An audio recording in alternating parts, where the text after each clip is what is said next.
In a world where only 4 humans are left, and the rest of humanity is wiped out. The 4 strongest survivors tried to prevent humanity's annihilation by traveling back to the past. But only one of them could go. What's there to think about it? Isn't it obvious that who will go? The strongest among us, Kong Hansu, who has the power to grow infinitely. This is the story of the life of the legendary powerhouse, who returned to save humanity from its doom. Will he be able to save everyone? One day God created a new world. This world was created solely for the entertainment purpose of the god. The god named this world as Abyss. The god soon began to flood its creation into this world. After which a never-ending struggle and war began. For their survival, people began killing each other and monsters. The more they fought, the more reward they received from the god. Gods were enjoying this damn moment to their heart's content. Then among the corpses of monsters, a person is barely able to get up. This menacing dragon crushes this person with its claws and he spills out a mouthful of blood. He curses this world and its monsters, while the dragon is charging up for the next attack. And soon he passes away. His life espers just vanished and this lady concludes that Death Squad just passed away and it is the last 4 of them left, the rest of humanity have been wiped out. The people of the final Death Squad are Ares, Keldian, Kongtae, and Kong Hansu, our protagonist. They are the only hope for the survival of humanity. They possess an highly valued orb, the Archenial's time-space crystal. Through this only one person can return to the past. Tae says, isn't it pretty obvious that he should be the one who will go to past to correct things as he is the strongest one here? Keldian expected him to say something meaningful for once in his life, but he is just a total trash.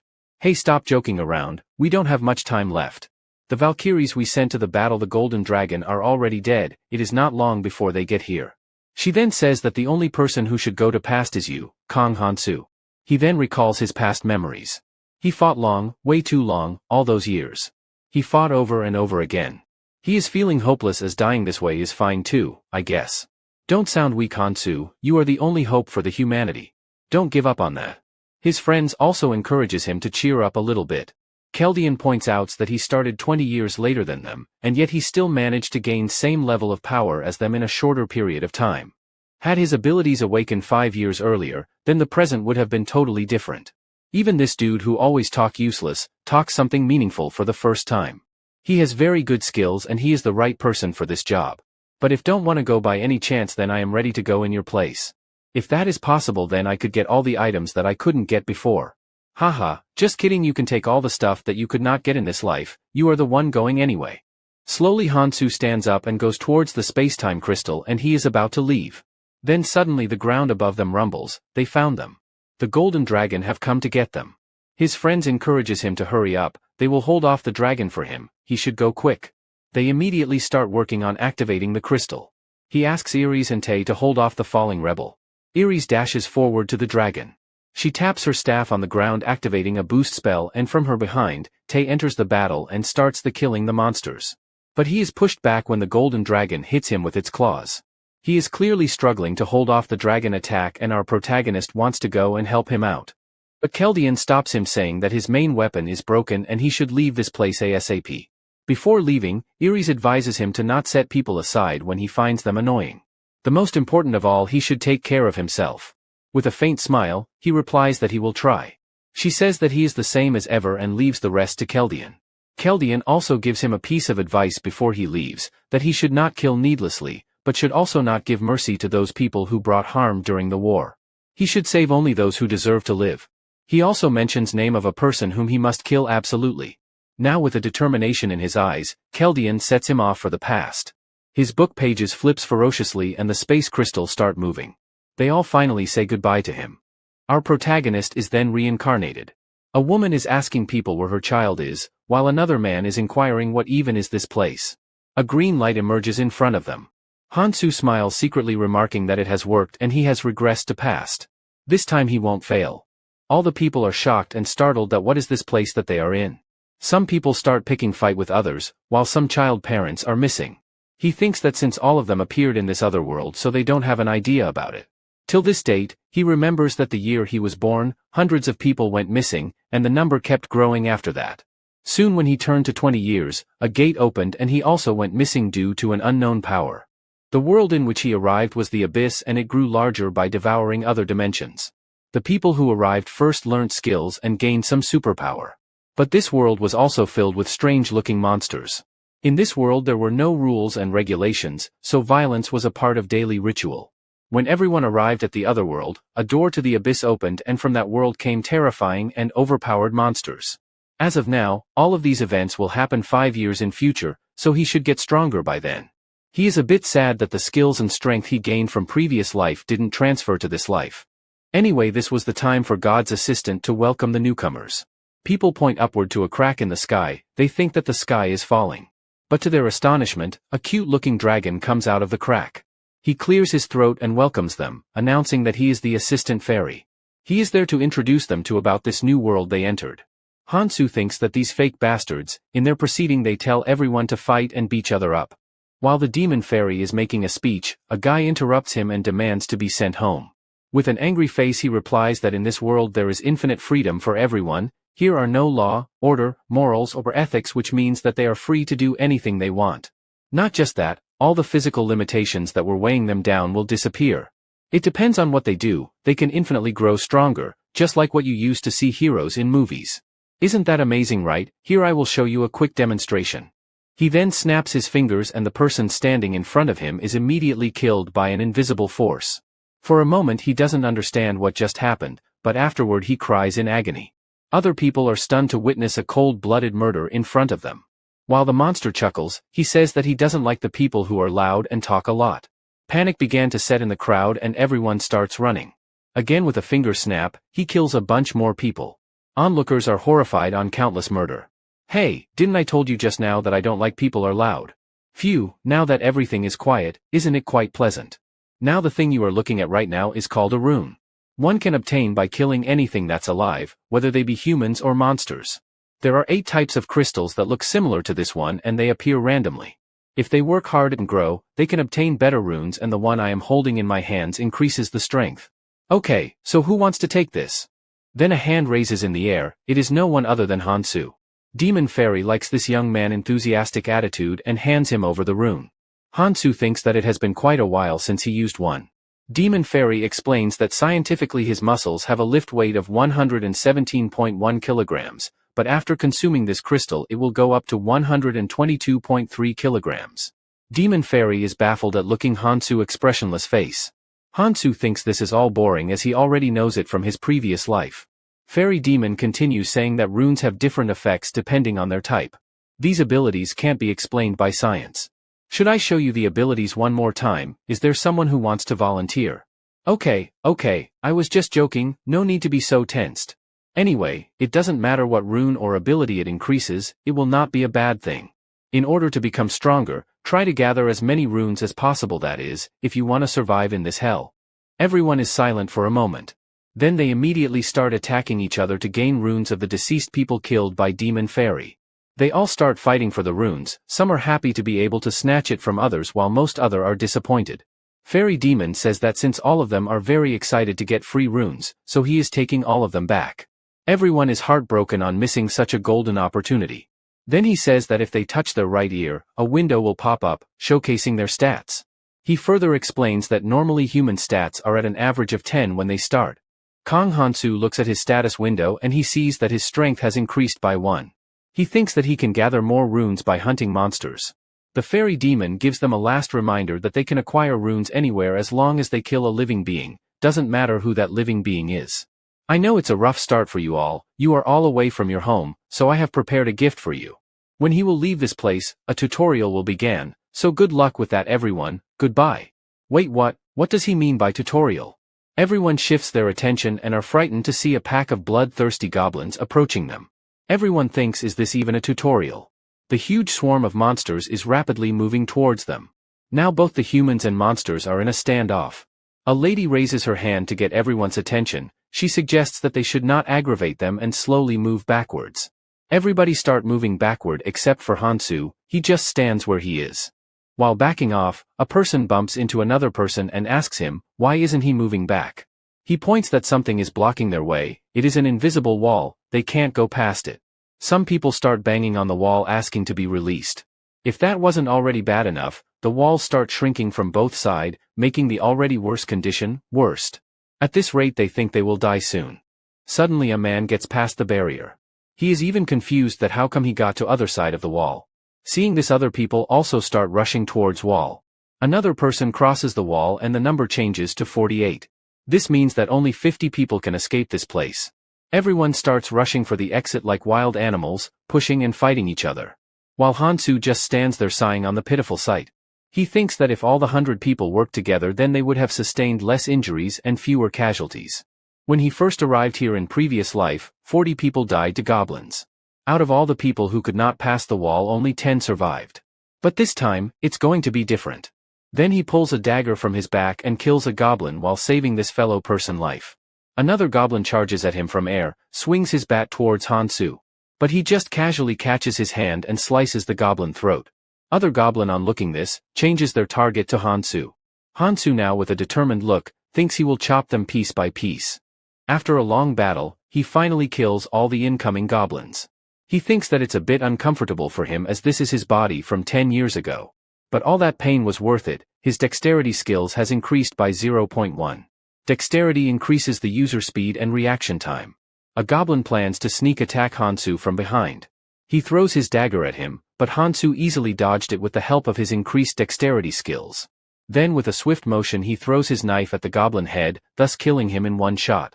Other goblin becomes aggravated and charges forward at Hansu. He didn't expect any less from goblins. They charge head-on when they smell delicious human blood. Then with a sonic speed he leaps forward and cuts all the 3 goblin in one attack. He then collects the rune that came out of their body. Everyone is shocked to see a daring young man fighting all alone. Now the human who were not able to get past the barrier are left with no choice but to fight for their life. They charge forward to attack the goblins, while Hansu on other hand is dealing with the monsters all alone. He thinks that there is no need to rush at the beginning, but this is also not the time to be idle. Considering this place is vast, so there will be an immeasurable amount of monsters. The people who come here for first time, they will be protected in the tutorial area for 3 months. Once the 3-month period ends, the tutorial area passes away, and they will have to face the people who have been here in this world for 2 to 3 years. No matter how unfair it is, he needs to grow stronger, even if it is just a little. He is grateful to return to past. Everyone is shocked to see a pile of dead goblins lying around Hansu. They can't even comprehend that how come he soloed so many goblins while they struggled to even fend off one. Demon Fairy comes back to check them and he is impressed by everyone's performance. He thinks that surely they must have worked hard to survive, and also a decent number of participants are left too. Now they know how to survive in this world. He removed the barrier and gives them best wishes to struggle like a loser. He is leaving as he has to play with other people's lives in other areas. People curses the Demon Fairy for putting them into this hell. Hansu checks on his stats and comparing them to his previous life considers them to be not that bad. On top of that he received a blade as a symbol of courtship from the Demon Fairy. He thinks about how should he proceed from here on. He needs to get stronger quickly. He thinks what his friends would have done if they were in his place. Now that he is thinking about it, he recalls a vivid memory from his previous life. His friend asks him had he heard of the hidden dungeons. These dungeons are hidden within the tutorial area. These dungeons are very hard, and even he wasn't able to clear them. In fact, nobody was able to clear them. He asks Hansu, so was he able to clear it up till the middle part, and that's why he was able to get this strong. Imagine if he cleared the whole dungeon, how much stronger he could have gotten. His friend says that if he ever returns to past, then he should first try to clear the dungeon. If he is able to do that, then he could have gotten a lot stronger.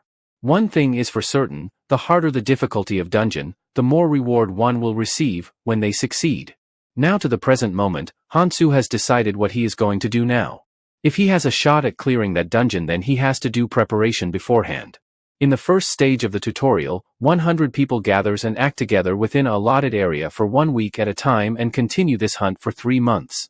Once first stage is completed, the second stage of the tutorial begins, and on completion of second stage the safe zone will be released. Then they will be able to meet with the people who arrived previously. Currently there are 2 hidden items in the first stage of the tutorial and nobody has reached the end. So in order to reach the end of the dungeon, he must get stronger. But first of all, he needs to obtain the first hidden piece that is closest to him. Suddenly his piece is interrupted by some noise. A man is forcefully trying to take a young girl with him. Hansu thinks that it is about time that conflicts begin emerging within people. These nasty people with an evil malice asks her where is she going, don't they need to work together to survive? Hansu thinks that he doesn't have time to pay attention these little things. He needs to hurry as the hidden piece will disappear in a week. Suddenly someone calls out his name. Kang Hansu, you are Kang Hansu? Right? Great, when I am in a hurry they interrupt me. He asks him how come they know him. This other person reminds him that doesn't he have single brain cell, they were all together just before arriving in this world. Then he remembers that they are his college classmates. In their real life they all died on a trip, so he had forgotten them. This beautiful young lady snaps away the pervert hands. With a delicate figure she approaches towards Hansu. Hansu thinks that her beauty will definitely invite some trouble from other people. She apologizes to him for involving him into her matter and asks him how he have been doing. This pervert is clearly annoyed at someone taking his girl away from him. He thinks about teaching him a lesson, but stops in mid-track. He recognizes him as the person who took care of the goblin solo. He thinks that since now he is weak after fighting those goblins and they have advantage in numbers, they should take him down. He calls them, saying they should listen to elders. Now come here you little boy while I am talking nicely to you. Hansu sighs. He thinks that there are always some people like him who get overexcited over their first fight. As Sun Tzu said, if you know the enemy and know yourself, you need not fear the result of 100 battles. Hansu also makes the similar comment, asking isn't he getting the point here. This pervert then snaps Hansu's hands away from him, calling him a bastard. Hansu then pulls out his dagger. Whoa, calm down young man, we are not bad people. Their boss makes an entry. He asks them why don't they join them, don't they think it reasonable to act together. Hansu thinks this guy has perfectly adjusted to this place. He is like a running wild animal and in the future he will become a problem. Should he take care of him now? But remembers Chaldean words, that there is no reason to kill needlessly unless the person bring harm during the Great War. He also remembers Erie's word, to not push away people much and take care of himself. He thinks that there is no reason to take care of these guys right now, when left alone they will automatically self-destruct. With that he takes his leave. The pervert man asks his boss isn't he going to kill that bastard. To which he replies, that little punk isn't important. What's important right now is to set order and show our dominance in this place. He likes this place as in here the strong rules, this is a very good opportunity and we should not miss it. After which he too takes his leave from the scene. His friend says what is wrong with that guy, he looked way more scarier than goblins. He thought Hansu was a strange guy to begin with but he didn't know that he was like that from start. He didn't have any parents and always sat dazed in the corner. He then asks, why did he acted like he didn't know them? Hansu while thinking for a while replies that it is a memory loss. His friends are in utter disbelief, while Mihi laughs on hearing this. Hansu pities her, she would have lived a comfortable life, but here beauty is a double-edged sword. If utilized well, it could become a powerful weapon. He thinks that they will do alright. The scene then shifts and Hansu's group is walking along a desolate road. They have been walking for such a long time and they don't even know where they are headed, do they even have a destination? Mihi also asks Hansu where they are going. To which he replies that they will know once they reach there. He thinks that they have finally reached the destination. It is a subway station where the hidden piece is located. The station's name is Gangnam Station. Mihi asks Hansu, of all the places why did we come here? Hansu thinks that he can't be bothered to explain every little things, hadn't it been for Erie's scolding, he would be going around just alone. He thinks that he has no choice but to answer her question. He says that he has a hunch, he explains that in return for losing his memory, he has gained a superpower. Everyone is shocked to hear the term superpowers. Hansu thinks that this is the most reasonable thing he could have said, as fairies exist here so superpowers can also coexist. A group member asks, do we have to follow him down the subway? Hansu replies that it is up to them whether they want to follow him or not. He is not gonna force them anyway. He then proceeds to enter the subway. Others not knowing what to do willingly follows Hansu into the subway. His friend asks him this place is giving him creeps, is he sure that they are heading to a safe place? Sure not, they will be soon meeting some friends who dwell in this place. His friend thinks that who the hell could live in such a place, he asks him is it someone whom he has some contact with. Suddenly Hansu comes to a halt, he asks them to hold up. Then he gets his dagger out. Everyone is frightened, is he going to kill them all here? Is that why he brought all of them here? He then asks Taesung to dodge his attack. Taesung frightened like a little baby thinks that is this bastard going to kill him. But then he slices right in front of Taesung onto a green worm and kills it in one blow. He explains that this dungeon is modeled after the Gangnam Station. These green worms wriggle out of the floor when they sense some vibration coming from the ground. Since they hate sunlight, so they normally don't come out of the ground and if they get bit by it, their flesh will be easily torn off. After getting bit, they will faint and die even before they can do anything about it. All of them are terrified that these creatures will just kill them in a bite. Hansu then demonstrates an easy way to deal with these creatures. Now within few minutes all of them are able to kill the green worms. Hansu thinks that these 4 guys are useful. But this guy hasn't been able to kill a single one of the green worms. He then walks towards him, says that, if he is not confident enough then he should stand on top of unbroken marble slabs. The moment a worm comes out, he will be able to easily spot it and kill it. All he needs to be careful of is that they don't bite his hands. The rest of the member are getting the hang of it. They compare killing these monsters to the game of whack-a-mole. This headphone guy is completely demoralized. He then tries to muster up courage to kill a worm. But when one shows up, he wets his pants like a 2-year-old baby. But Hansu just comes in time and slices the monster into pieces, thus saving this headphone guy life. Hansu thinks that such type of people will only end up becoming a burden for them. Sung comes forward and inquires about how does he already know what's going to happen ahead of time. Can't he tell his secret? My secret? I told you that already. I have superpowers. Everyone is dumbfounded about the answer. Instead of asking question they should better focus on hunting. After hunting for a while, they clear up the place. Hansu asks them why aren't they picking up the runes. Mihi replies that they thought it would be a good idea if he takes all the runes and in return protect them, just like a person carrying the rest of group. She thinks that they will not get stronger just by collecting runes. So the better thing to do will be to give all the runes to him and in return he protect them? Right? Wrong, you take whatever you hunt. If they want to come with him, then they should at least follow this basic rule. He remembers that people who wandered the abyss for decades made these basic rules for the sake of coexistence. They take what they hunt and in case of group hunts, things are distributed based on the person contribution and priority. In a life-threatening crisis, relationship based on goodwill are the ones that are more likely to fall apart. They don't realize this now, but they will soon come to see the truth themselves. He explains that in this world, the only thing they should trust the most are their own abilities. If they are useless, then they are bound to be dumped and that's a rule they must follow. Getting hit by hard reality on face, Mihi joins Hansu and soon others follow her. Hansu thinks that soon they will get so used to this, that there will be no need to tell them.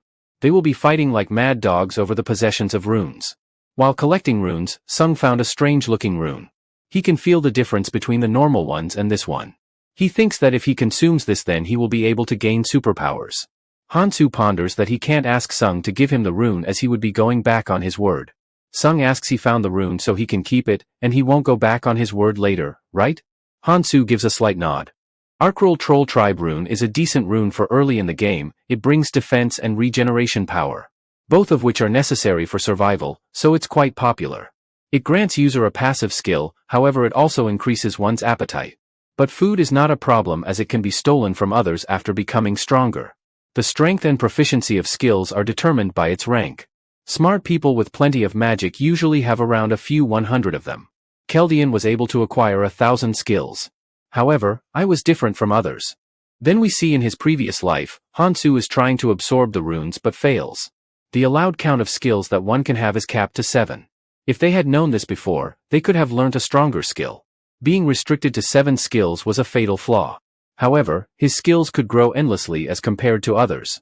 His skill of fast regeneration was able to rival his friend's immortal arts. Due to his unique trait of endless skill growth, he was nicknamed 7 Stars. This trait allowed to him to catch up to fellow friends despite falling behind whole 20 years. This was the reason they chose me to return to past. So that's why in this life, he must not make a mistake selecting the 7 skills to learn. If everything goes according to plan then it will be a smooth ride before they leave the tutorial zone. Sung now with a happy grin on his face, absorbs the rune and gains the skill of physical resistance, currently at proficiency of 1%. On top of that, his other skills has increased as well. Even if that moron had asked him to give the rune, he would have never given it. Just a little more and he will catch up to Hansu in no time. Hansu calls out to them that it is time to head forward. With a smug face, Sung places his hand around Hansu, and says that it is going to be dangerous now, so they all should get together. While saying this, he smiles with malicious intent towards Mihi. Hansu thinks that, does this Sung guy think him as a rival? He snaps Sung's arm away his shoulder, he will deal with him when the time comes. They all are heading down the subway. Mihi asks why they are going down, to which Hansu replies that they are simply going to ride the subway. She asks, are trains even operating here? He replies that she will see that soon. Hansu is reminded of a moment of his previous life. He and his friend were chatting about dungeons while having a drink. A person then comes and says that the dungeons they are talking about don't even come close to that dungeon. Since he was showcasing his non-existent knowledge, so I will tell you guys the fastest way to become strong. All they need to do is get their hands on one important thing in the tutorial zone, and it's down in the subway. The stations are located and structured differently, but it's the same everywhere until the 3rd floor. If they go through the portal in the middle of the stairs and go all the way down, then they can find a subway that hasn't left yet. If they can get on that train, then they are done, but the only problem is that it's hard to get there, as that subway leaves after a day. This is the hidden piece that he needs to get today at all costs. A long portal stands in their way. Mihi exclaims that of all the times she has been to Gangnam Station, she has never seen such a strange portal. She worriedly asks if he is going in there. They don't even know what lurks behind that entrance. He says that he is going with his instincts and anyone who wants to go back is free to leave anytime. Sung says that he will be the first one to go. Now, Mihi also wants to go through that portal. Hansu thinks that she has probably gotten a good feel of the situation. Someone as gorgeous as her is at even a greater risk than others. So she will have to grow stronger to protect herself, even if that means getting a cut in the face. The other 2 members say that they will stay here and continue hunting the worms. While this headphone guy, despite being weak, also wants to go in. Sung makes fun of him, that he was like a scared mouse earlier, now he all talks mighty. Headphone guy replies that it is his choice, not of him. Sung becomes angry, cursing him that how did he question him, he sure talks a lot when someone is giving him a free ride. Hansu just says to stop the pointless arguments. They don't have time for all of this, they can do whatever they want, but he is taking his leave. Soon other 2 follow him. Sung is angry that how come those bastards insult him in front of his girl, Mihi. Hansu thinks that there are over 1,000 types of mobs in the tutorial zone and the terrain varies too. So there is bound to be some common factors. As he was thinking about it, they come across a rundown convenience store. All of them are now in the convenience store looking through various items. Hansu remembers that the person who gave him this location told him, there is always a convenience store on the 2nd floor of the subway. Everyone is engaged in looking through various items of the store. He thinks that this is more like of a supermarket and has all the things one needs. Then he picks up a frying pan and places it on the stove. Mihi asks him what is he up to which he replies that he is going to cook some green worm's blood. Now that she remembers, she saw him doing something back then while they were hunting. He was busy stuffing the killed green worms. Thinks that goblin skin becomes highly poisonous when it comes in contact with green blood. Since goblins evolved to survive against the green worms, and their venom is extremely potent, so it will make a high-quality poison. Sung comes like a 5-year-old child asking for some food that he was cooking. Hansu says that it is poison. What the hell? If it's poison, he should first tell that to people. Hey, aren't you the one who came after smelling it? Mihi asks him that they never thought of cooking it, then how did he know about it? You all know, it is my superpower, my brain is filled up with knowledge. Sung is agitated that he always evades that question. In reality, Hansu thinks that his brain would have exploded from memorizing all of the ingredients. Even if he returned to past without knowledge, then everything will be useless. What matters is the amount of information one can remember, and reinforcing them is very important as well.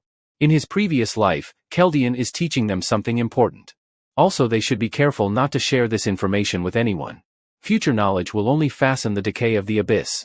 So they should only unravel this knowledge as planned when they really need it. Without exact ratio and boiling time, this poison would be useless. Once it is done, he then pours it into a bottle and spreads it onto his sword. He asks him can they also use it. They cheer up when he replies that sure, why not, but in return they will have to give him half of the strength or stamina rune they collect by killing the monsters. Sung says that he is charging way too much for a one-time use only. Hansu replies that if he wished then he could give it to them for free. But in the long run, that's not a great idea. He thinks that in this world one-sided relationships tend to fall apart easily. Mihi volunteers first, she will pay him back later. Hansu hands her over the poisonous bottle, advising her to be cautious while pouring it. If it gets on her hand then it will be painful. Sung can't come up with idea to snatch that bottle from him.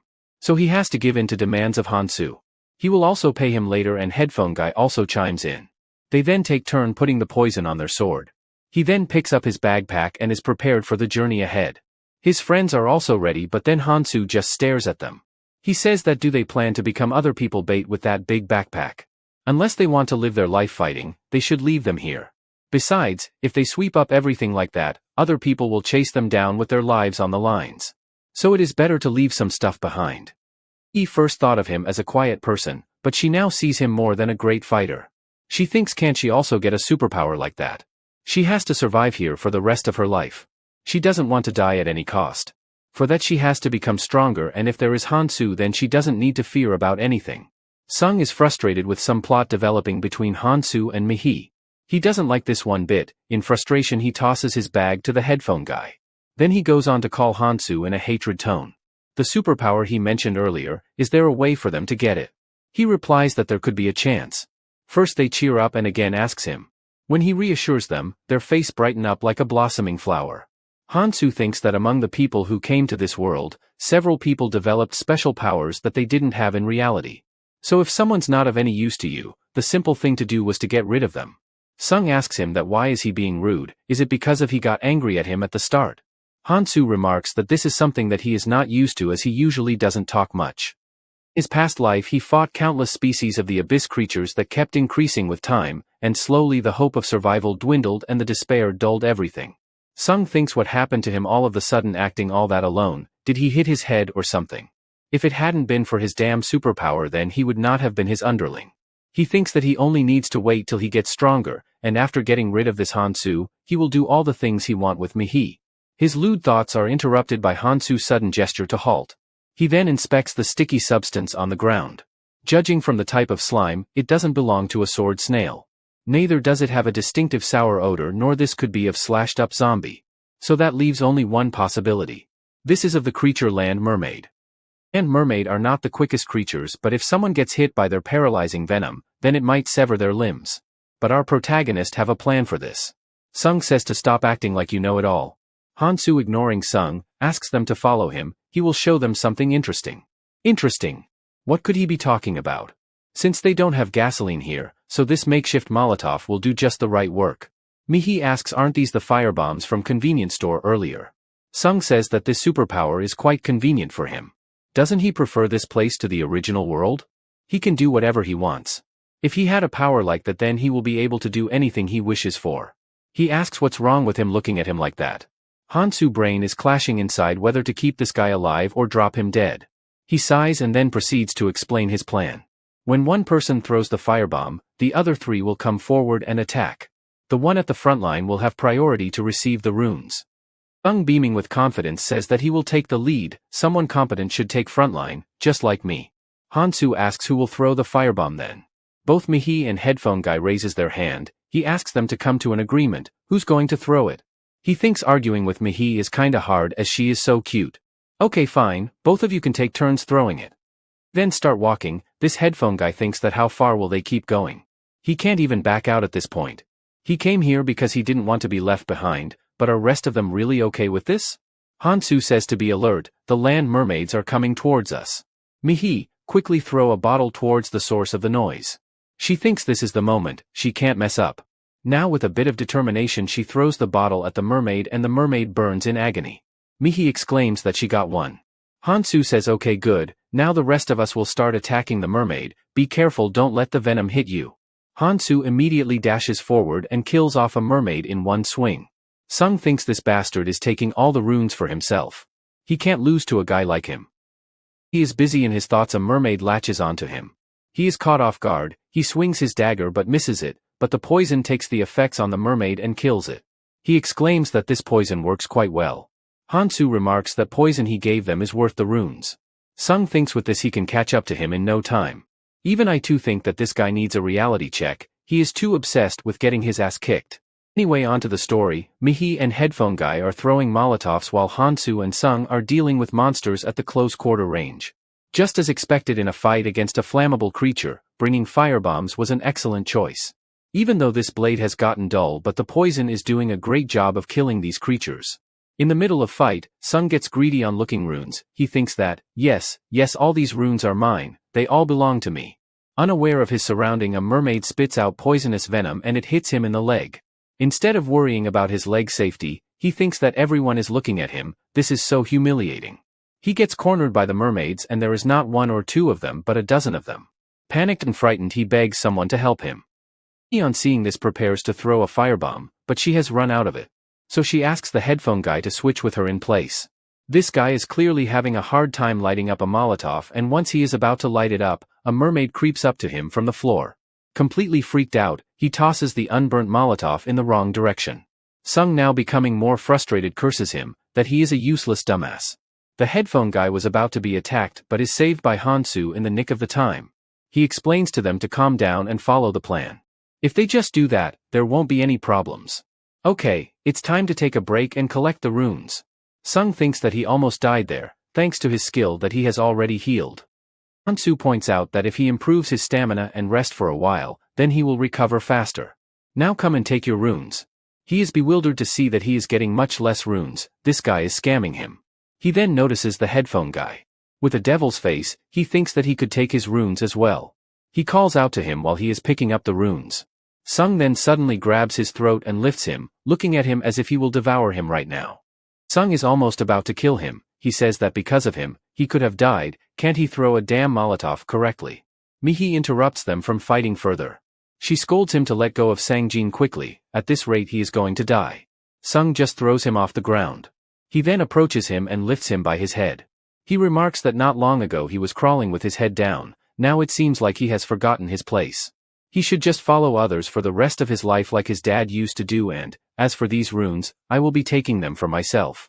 But then he is interrupted by Hansu. He comments that this is not his share. Sung proclaims that is he really gonna give those precious runes to this damn bum? Giving to him is same as throwing in them in the dustbin. Even if we give him, what will he do with that?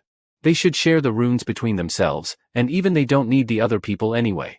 Hansu replies no matter what, the distribution must be fair. He's not the one who should mess with someone else's livelihood in first place. Frustrated, he walks away from the scene muttering that he will regret it later. He gives the headphone guy some life advice to watch over his shares by himself. He will not be there always. Mihi approaches Hansu, asking is he annoyed because of them? With the current situation that we are in, seeing infights must be frustrating for him. Hansu replies that it is alright with him, he is not gonna complain about something that they are bad at. He further asks him if he is going to move around with them till the end. He acts like if he would leave them at any moment. He just says that it is up to them to follow him or not. So far they all are doing pretty well, so they don't have to worry about it. While walking through corpses he examines that mostly strength and stamina runes have dropped. It's not a bad thing as both strength and stamina are important right now. He thinks that these are the stats that he was eager to reach quick from the start. Just one more stamina rune, and he will achieve his objective. As he consumes the rune, Demon Fairy makes his appearance saying that the sum of his strength and stamina have exceeded 50. A system window pops up showcasing the completion of an achievement. The Demon Fairy congratulates Hansu on being the first traveler. Everyone else other than Hansu is confused to see Demon Fairy appearing here all of a sudden, while Hansu thinks that he has done it. Demon Fairy recognizes Hansu as the one who raised his hand to get the crystal for the first time. He was wondering who could have completed the quest so fast. In the end his intuition wasn't wrong. Demon Fairy loves these type of people, they are always willing to work hard. Mihi approaches the Demon Fairy who is sitting on top of Hansu's head. She asks him isn't it unfair that they had different physical stats to begin with. Demon Fairy ignoring her question says that she doesn't have to be afraid because we don't kill because we don't like humans, but sometimes exception can be made. How about I kill you now? Demon Fairy on looking Mihi tense face is quite pleased. Scaring the shit out of people is never boring. Okay, I will answer your question. You say this is unfair, but can't she see that she is more attractive and quite a beauty than others? Anyway, let's just stop talking about the useless things. It's time to reward you for your hard work. The reward for surpassing a certain number for a combination of stats is that user gets an option to choose one rune out of 3 runes. Now what type of rune does he want? A dexterity one or a sense one or perhaps a healing rune? It can heal a hole in one's stomach and it can even heal most poisons. It's same as having an extra life. Hansu thinks that it is useless if a person limb gets torn off though. On hearing healing rune everyone's eyes lit up. This means that if things go wrong then he might be able to use it at least once for them. But Hansu like an absolute Chad asks the Demon Fairy if he has a rune that is immune to magic. Of course, here it is, everyone is disappointed that Hansu is not taking the healing rune.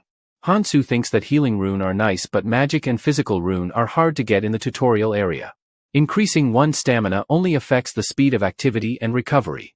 However, the physical and magic resistance are more of fundamental defense or immunity. He thinks that he can make up for the physical attacks to some extent with some experience. But magic attacks are different, this would prevent an immediate death. Now that he has chosen the magic rune, he should better get going and wishes them good luck on their journey. Then head to 3rd floor of the station. All of them are engaged in fighting the mermaids. Mihi thinks that now it is a lot easier to kill these monsters than before. She finds Hansu doing something. Could it be that he is making poison again? She thinks his speed looks the same as earlier. So she asks him that he has got so many runes, then why hasn't his speed increased? Hansu thinks that she has quite a sharp eye. He points out to his hand, it's because of this. One can collect rune like this, all they have to do is put their hands out while thinking about collecting them and they will be stored within you. She asks how did he know about that. He replies that it is because of his superpower. She then tries to absorb one into her body. But Hansu just says that there is no point in copying him. They should not do this because first of all, it slows down the hunt, second is that if he dies then the runes he collected will be meaningless. Runes collected this way will drop when he dies. Headphone guy asks him then what is the point of collecting them. He replies that he will trade with them later. Even though it's hard for it to happen right now, but once some rules are established, they can be used as a substitute for money in the tutorial zone. He tells them that they can't do this. So they should better pick them one by one. Sung says that just because they listen to him, is that why he looks down on them? Why can't they do what he can do? Hansu thinks that these guys don't understand where they stand. Anyway, since they are in for a long journey. So he calls out for everyone's attention. Whether they follow him or collect runes, it's up to them. But right now they must listen to him. Saying this he drops his sword and asks them to hand over their weapons to him. Sung says is he out of his damn mind, are you a robber or what? You already have your weapon, so why are you asking us to hand over our weapons? The blade has become blunt, so I can't use it in a fight. Plus I will need some extra blades as well. Now do you get the point? You are talking nonsense, have you gone nuts? If you take our weapons, what are we gonna fight with? Bare hands? Do you want to make us feel like a baby sucking his thumb? Headphone guy is willing to give his weapon, but is cut mid-sentence by Sung, don't speak a word. You dumbass. Fine then, since you are not giving me weapon, so you should volunteer to fight the monster down there. You think, I would be scared of a monster, huh? Just as he expected, he got a negative response, after all he doesn't know what's down there. I should be strict here. Okay, I will give you guys two options. First, I am out of the group and you can go on your own. Second, you guys stay out of this, and let me deal with this alone. It's your choice, so make a decision quickly. Headphone guy responds that he will stay out of this. Mihi also says the same, if he is putting things that way, then it must be dangerous. Yeah, you are right Mihi, that's why we all should stay together and help each other when we are in danger. He wants to leave us behind and take all the loot for himself, we can't let him do that, right? Sung thinks that he doesn't care about the headphone guy, but if my crush, Mihi is out, then it will be a pain for me. While they are discussing, Hansu is thinking about his friend, Keldian. He would be probably wandering around in the indigo or purple zone. I need to get there as soon as possible. Enough arguments, you can think about it downstairs, when you encounter that creature. I thought that you guys won't be able to fight, so I was keeping you out of this. Haha, finally we are getting somewhere, you should have said that earlier. Considering the fact that he was trying to go alone, that means he must know there would be something down there. Only a fool would pass up on this opportunity. They enter the chamber downstairs and the very next moment, all three of them are sprinting out of it. Didn't I told you Sung, it would be something dangerous. The moment they entered the chamber, they all were left dazed for a moment. There was such a strong monster from another dimension. I can't believe that bastard is going to fight him alone. Now both Hansu and the giant snake are in a standoff. When Snake is getting ready to attack, Hansu drops his bag. Already knowing the attack, he quickly hides behind a pillar.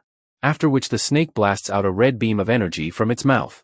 The beam is so powerful that it destroys the pillar behind which Hansu was hiding. I expected this, thanks to my magic resistance, I was able to bear the attack. This snake has powerful shock-wave magic attacks. Not only his attacks are powerful, his scales are super strong as well, no ordinary sword can slice through it.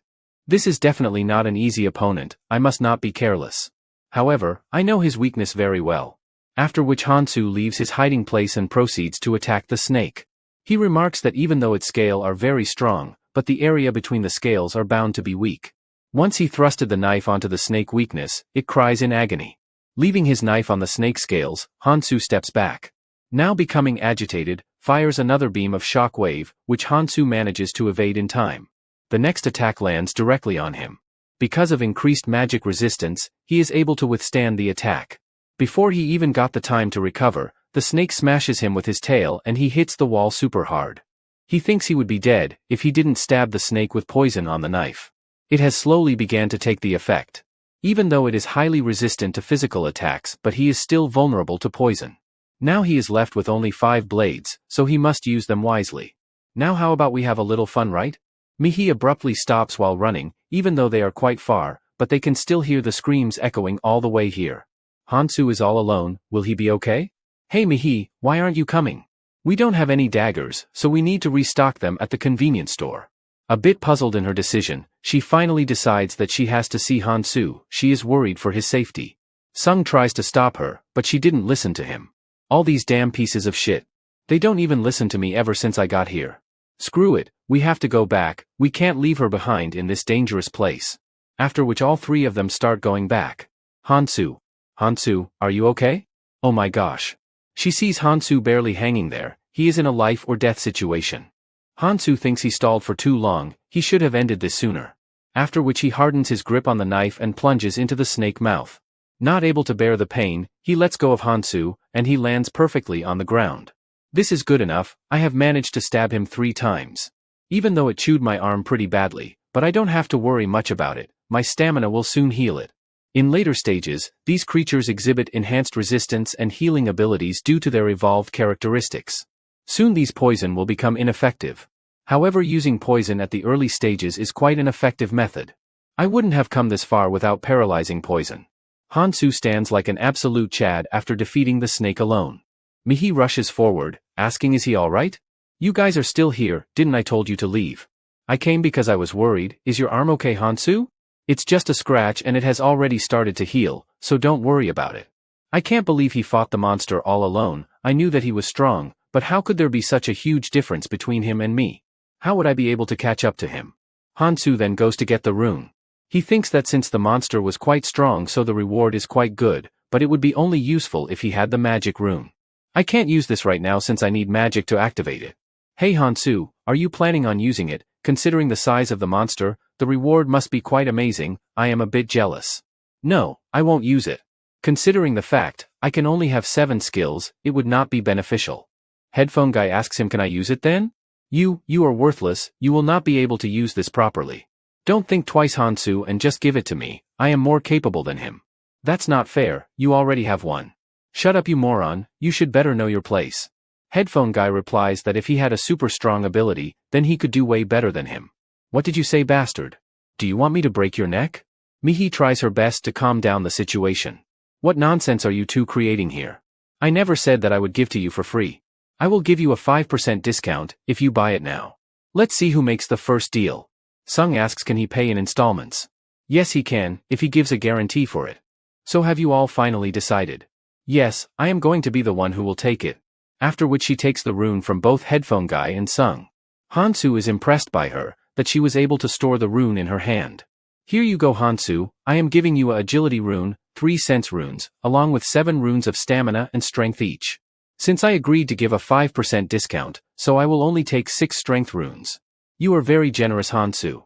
In return he gives her advice, she shouldn't get into the habit of getting free stuff in a place like this, otherwise she will die in no time. You should understand, there is no deal without a price. Now let's move forward. Since there was a scaled snake, so there must be some Zooterium nearby. While fighting the giant snake, I saw them close. He then breaks a crystal and goes on to doing something. Both Headphone Guy and Mihi thinks that he must be using his superpower. Is he making something sharp? It appears metallic but feels soft. Hansu then stands and moves back to the giant snake to get his knife. They both think what could he be possible making this time. While Sung asks what they are doing, Hansu then chops the organs of the snake like a butcher and takes out his trusty boiling pan. Sung asks what is he up to, does he plan to make poison again? No, it's different this time. The scales of the snake's skin are quite strong, so a good weapon can be crafted from it. He read about this in the book, that by using snake scales, a needle-like weapon can be made. Though the needle has a limited area of effect, making it challenging to inflict a secondary damage. However, if you can pinpoint the opponent's weakness accurately, and you are confident in your ability to hit that weakness, then this needles is the best choice. The tip is a bit blunt, since I crafted it by hand, but it should get the work done. Considering the time alchemist takes to refine a weapon, this weapon is worth the effort. I would need this weapon to break through the defense of the monster who is protecting the second hidden piece. He then wraps leather around the end of the weapon which will serve as handle. Perfect, this weapon seems useful now. Sung is just standing there watching him build the weapon. When he sees the weapon, he asks can he buy that? I will give you all of my runes, just to buy that. Considering the amount of work he put in to make it, this is surely nothing compared to his current weapon. Hansu replies that it's a tricky weapon to use. I can sell it you, but you see I have run out of materials to make another one. Oh, I see, so he used all of it for himself, such a selfish bastard. There will surely be better stuff up ahead, so I must endure it. Looks like we have reached the final destination. There is electricity and the subway's clean. On top of that, seeing how quiet Hansu is right now. So they might very soon reach the treasure room. All of them start boarding the train. Hansu asks them, why are they boarding the train? This is for one person only, so get out. Hey, didn't you hear me? This is for one person, so just get off it. He then comfortably sits in the train. Headphone Guys points out that he could be wrong and the train is too spacious for only one person. Hey, what rule says you are the only one who could go? It's not fair, we fought alongside you, so we must reap the rewards together. You are only able to come this far from our help. Ha, help you say. These fools, they don't understand that I carried them all here. Yeah, of course there is no rule that says I have to go first, and because there are no rules in this world.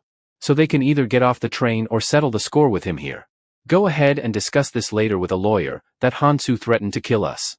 Choose any of the two options, it's your choice. The train then departs the station, leaving behind the three losers. Sung is agitated with Hansu behavior, all he does is some crazy shit. Back to what really happened. Sung is thinking if all three of them attack Hansu, then they might stand a chance. If they win, they will get all of his weapons and runes. Even if they lose, then they can beg on his feet to spare their life. He wouldn't kill them? It might be worth the risk. But those eyes freaked me out. If I even made the slightest move, he would not have hesitated to kill me on the spot. I know he is capable of more than that.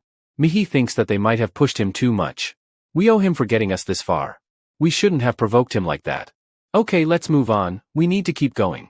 These idiots, they don't understand that what matters here is strength, so they must do anything to gain power. What's wrong there in wanting to achieve more power?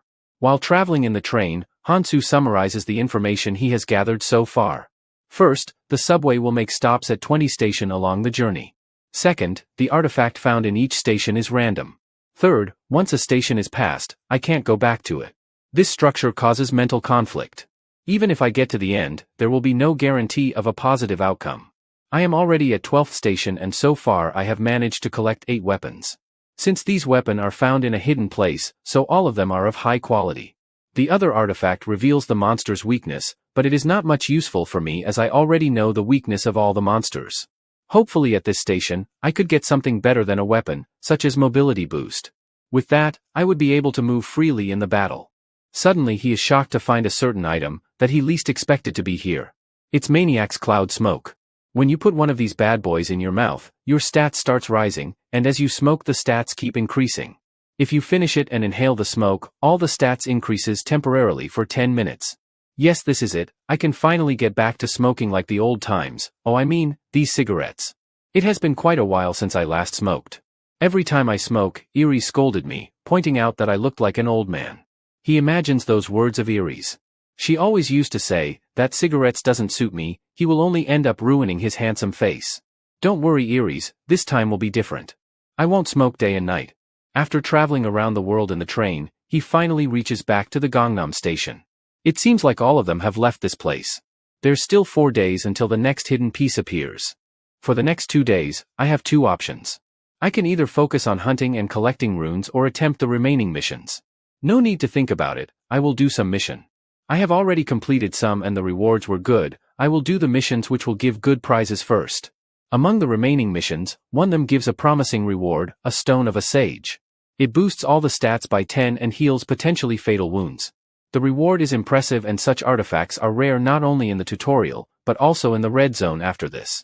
As far as I remember, there was a girl who cleared this crazy mission. As a member of Death Squad, she was dragged into the abyss while volunteering in prison. Her most trusted people were there as well, but as soon as the tutorial started, they all betrayed her and the rage awakened her powers. Over a span of 7 days, she tore apart and killed everyone there, she even took their hearts out. After that she attempted to commit suicide. I will have to skip this one, it conflicts with my goal of saving as many people as possible. It should be night by now, so a mission at this time with less restriction. Oh yeah, right there is one. The selfish rich man's food bag. I will be doing this one first. I also need to ensure that I have enough stamina as I will be securing it under the moonlight. I should have some dinner first. When Hansu entered the convenience store he found everything empty. Those rascals, they took everything from here. The moon will rise soon and I have to complete my mission, yet they dare to pull a stunt like this? In that case I will have to give them some life advice now, it's going to be fun. Outside the subway, they are carrying away the food boxes. The girl from Hansu group thinks that this is not fair, they are stealing all of it. We were in such a hurry to run away from them, that she could not even keep anything for herself. Mihi says that we may be strong. Headphone guy continues that there are too many of them. Even with higher stats, we will be at disadvantage if they team up on us. Hansu is not back yet, so let's not rush. Whoa, I have never seen him talk so much. Mihi thinks that how were they able to figure out the store location in such a short period of time. The pervert gets a glimpse of the Hansu group and he waves at them. Sung says that they are to provoke us by showing off that they are taking all of the juicy stuff. There is no need to respond to that, let's go now. We should able to find as many supplies somewhere else. That bastard waved at me, what does he think about of himself? I must teach him a lesson or two. Hey, you guys need food, don't you? There is a subway I know about. Don't you want to take it before someone else takes it all? Come with me, I will show you the way. You, why should we trust you? It looks like you are trying to set us up with that Hansu guy. You fool, don't you get the situation you are in? Follow me like a dog. What did you say, you rascal? You speak a lot, here have a punch, as your dinner. All of you combined here, can't match my level. You think that I would set up a trap for weakling like you? I am giving you a second chance, think carefully about it. After getting some food supplies from those guys, they settle down in a house. Mihi is looking outside the window, waiting for Hansu. Guys look, it's him. Hansu, we are over here. He got back safely, I am feeling much more relieved now. I should not be nervous, after all he doesn't know that I used his name to get those food supplies. Even if I get caught I will make up some excuse. Hansu, we are in trouble, those people took all of the food from the convenience store. I know that, I saw the empty store on my way here. Okay, so how much do we have left? It's not much, we tried to gather as much as we could. Well, you know Hansu, things like that happen. But we don't have to worry about that. Since you are here, we can steal it back from those guys. I know it will be hard for you to take all of those guys alone, but Sung will help you if you want to. I will think about that later. Let's eat first. He just sneered at me.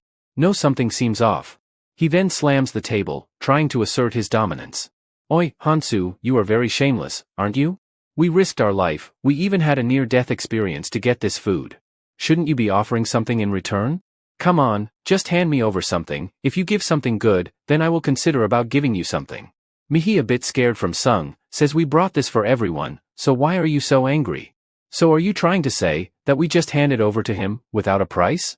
You know the hardships I suffered to bring this food. Even among friendship, there should be some fairness. Since Hansu didn't help us, so he won't get anything without giving us something in return. After all, didn't someone say we shouldn't expect free things? Everyone gives a slight nod in agreement. Yes, this is my chance, if I can get everyone on my side, then this Hansu guy won't be a problem anymore. Let's see how long he will keep up that annoying attitude. What a shame, you losers. I don't have anything to give you for the meal. What do I do now?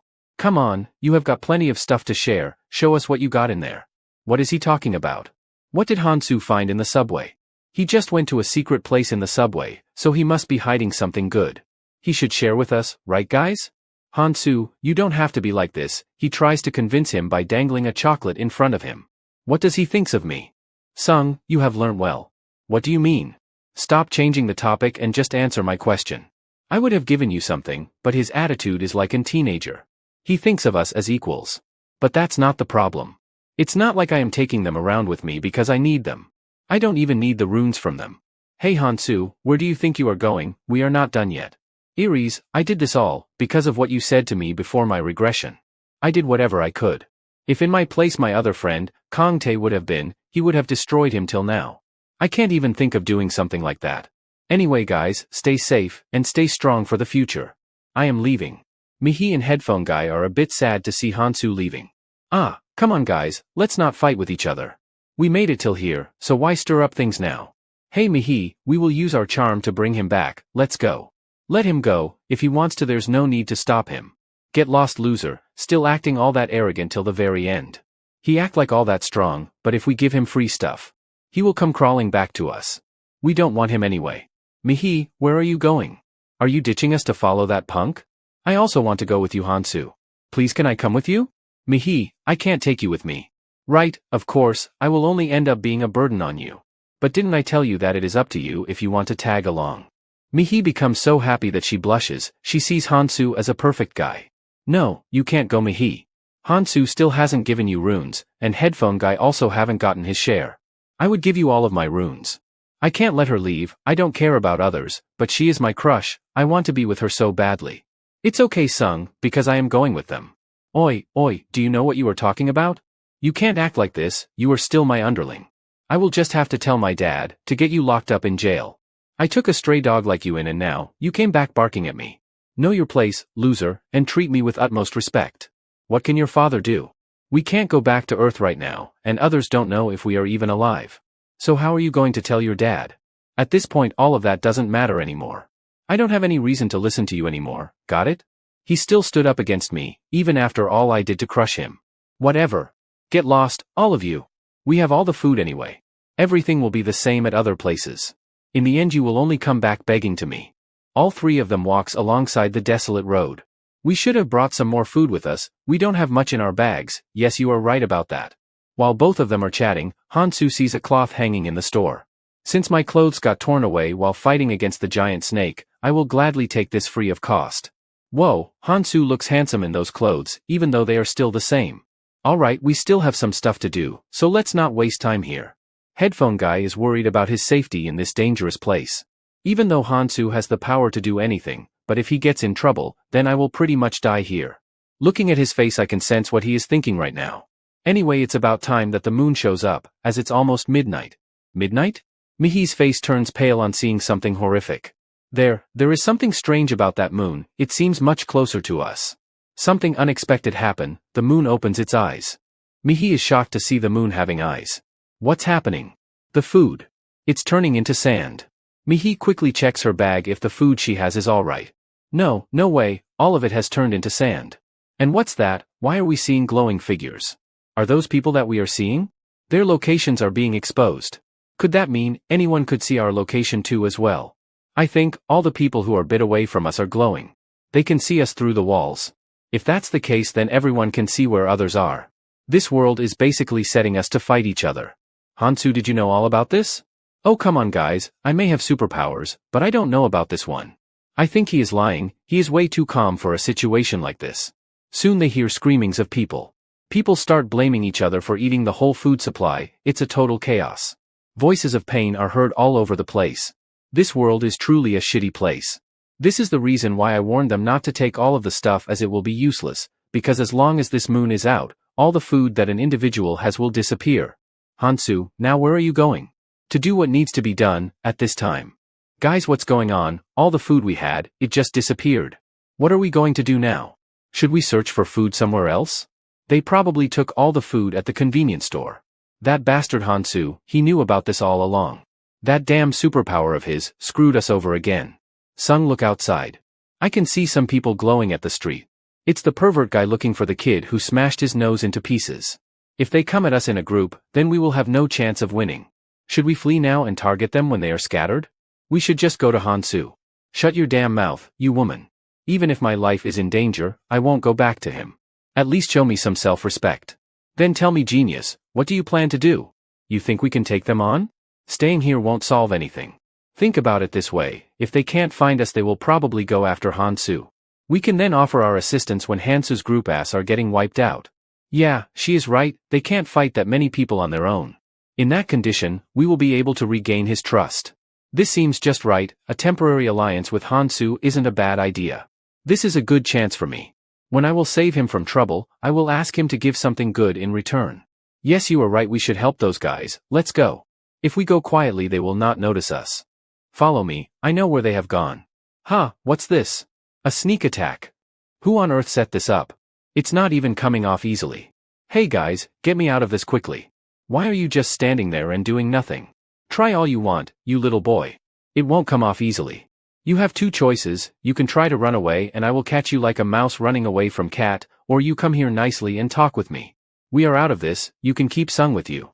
You piece of trash, how dare you leave me behind? Oh my poor boy, you are still too young to use such harsh words. While you were busy gossiping, we were setting up our traps. This has gotten boring for me. Well, that's enough chit-chat. Now tell me, why are there only 3 of you here? Where did the others go? It seems like you won't open your mouth without a beating. Hey, stop it. I will tell you. Oh my gosh, that was close, he nearly squashed my feet. I will tell you everything you want to know, ask me anything. I am even ready to wash your ass if you want. That's not needed. Just lead us the way. Also, there is someone who wants to meet you. Everyone look, boss brought us a present. Now where were we? You punched my nose and it hurts so much. How about we do the same thing to you? These insects dare look down on me. I am humiliated because those bastards abandoned me. Don't overdo it, my slaves, beat him in moderation. Guys, did you just heard what the boss said? Let's beat the shit out of him in moderation. They all start stomping on Sung. Guys, I am so happy to see Sung being used like a punching bag. He was annoying our MC for such a long time, so he deserves it. Anyway, on to the story. How dare they abandon me in the den of lion? I will kill all of them, I will take my revenge.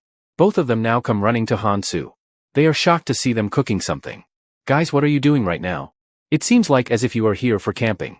Hansu thinks that by now they would have realized that all the food is gone, so that's why they came back to me. This smells delicious, let's eat together. Hansu then picks up his weapon and slashes the ground in front of her. Hey, are you out of your damn mind or what?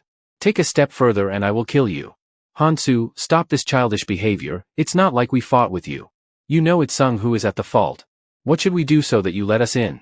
My superpower is tingling like Spidey sense. It is telling me that if you join me then things won't go well for us. That damn superpower, it even tells you all sort of shit, huh? It tell me other stuff too, would you like to know? Right now it is telling me that it is dangerous with two of you being here. He caught on that quickly that we brought him trouble. Soon the pervert guy gang arrives at the scene. The boss of the gang and Hansu makes eye contact with each other. Oh, so it's these people who are creating a problem here. There is too many of them, how are we going to deal with them? Does Hansu has a plan for this? Hansu, unfazed with the situation, explains to us about selfish rich man's food bag. The condition to acquire it are simple. One has to cook and eat as much food as possible while the moon is out. Although, the first condition is simple, but the other condition is that one has to be selfish. The person who doesn't share with anyone and eats it all alone. This is the only way to get this reward. Even though other people beg and do my dirty chores, I will just have to consume the food without sharing. In such circumstances, I will have to keep my calm. The girl who ran away earlier sees Sung walking towards her. Sung, your face, it's all bruised up, are you okay? Shut up, you idiots, how dare you leave me behind? We didn't leave you behind because we were scared, but we went to get some help, you see. Bullshit. Is this how you help your friend, by abandoning them? Calm down, my pet, calm down. There is no need to bark so much. Well, we meet again, young man. You have got some good skills in finding food. Now why don't you tell us how did you got it? There's meat everywhere, can't you see with your eyes? Or maybe you don't even know what meat is. Gross, he is actually eating the monster's meat. We had others to test it, and they are suffering from dehydration. Just look at them, they are eating without a care in the world. It seems you have figured out how to eat that safely. Yes, if you boil it in goblin blood, it's edible. Quite interesting, I have never thought about something like that. I remember that my pet said he has superpowers. This helped him to secure a valuable item from the station. Today seems like the perfect day to fight him. Even though there is a gap in our skills, but we have advantage in numbers. Plus, he is just an ordinary college student. He might have gotten used to fighting the monsters, but that doesn't mean he is skilled at fighting humans. Hey, my pet. What now? Go and talk with your friends a bit. That's not much to ask, so go with your wagging tail towards them. Why would I be friend with that Hansu guy? And what in the world he thinks of me? I think it will be safe for me to go, he will not create a scene in front of that many people. Hansu then stands up, and Mihi is more worried than ever. Yeah, let's have a little talk, Hansu. Mihi warned Sung not to come any closer and especially not to cross that line. Shut up, Mihi. You were supposed to be mine, but you betrayed me for him. Well, a loser is just a loser, looks like this is the end for Sung. Don't blame me for this. Hansu then slashes at the Sung's feet. For a moment, he didn't understand what just happened. But then he loses his balance and falls on the ground with a thud. He shivers, saying to himself, why don't I feel anything on my feet? When the realization hits him, he cries in so much pain after losing his feet. How can you call yourself human, Hansu?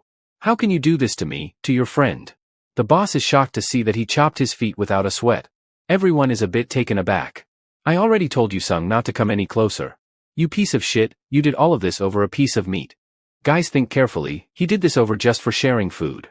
If he gets stronger, do you think he will let you all go easily? He will kill all of you for the sake of runes. You better kill him now. Otherwise, you won't be able to match up to him later on. Alright, everyone get ready. That poor Sung is saying right. Hansu can't fight all of us here. But if he gets stronger, he will easily take us down. We have our weapons ready and with his body glowing, he can't run away from us. Yeah, we can take him on. But those eyes scare me. How can a normal kid have those cold-blooded looks? What has he gone through? I remember Iris and Keldian would often argue, even after deciding to cooperate with people. Iris said I shouldn't make enemies easily. But if the enemy is already in front of you, you have to crush them completely. Because if you don't do it, then they will take you down someday.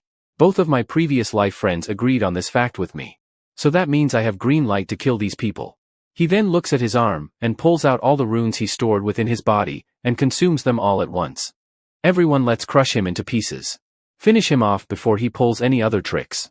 Since it has to come to this, I will not hold myself back any longer. He then prepares himself to push forward and leaps ahead, leaving behind shattered road pieces. This doesn't seem a bad time to test out a mission on you guys. How is he moving like that? Don't worry guys, it will only hurt a little bit, and by little, I mean too much. Well, let's deal with rest of you. He then starts the killing spree. Fear begins to set in the group and everyone starts running away. Did he absorb all the hidden runes? At this rate we will lose. Comrades, don't run away. There is only a single attacker and we have advantage in numbers. Damn it, everyone left this place and I am the only one left. The boss, who was acting all that tough and strong until now, is nothing more than a prey trapped in a corner by Hansu. Don't come any closer, you should think this through. Do you think everything will be normal after taking someone's life? It's different from killing monsters. What you are doing is murder.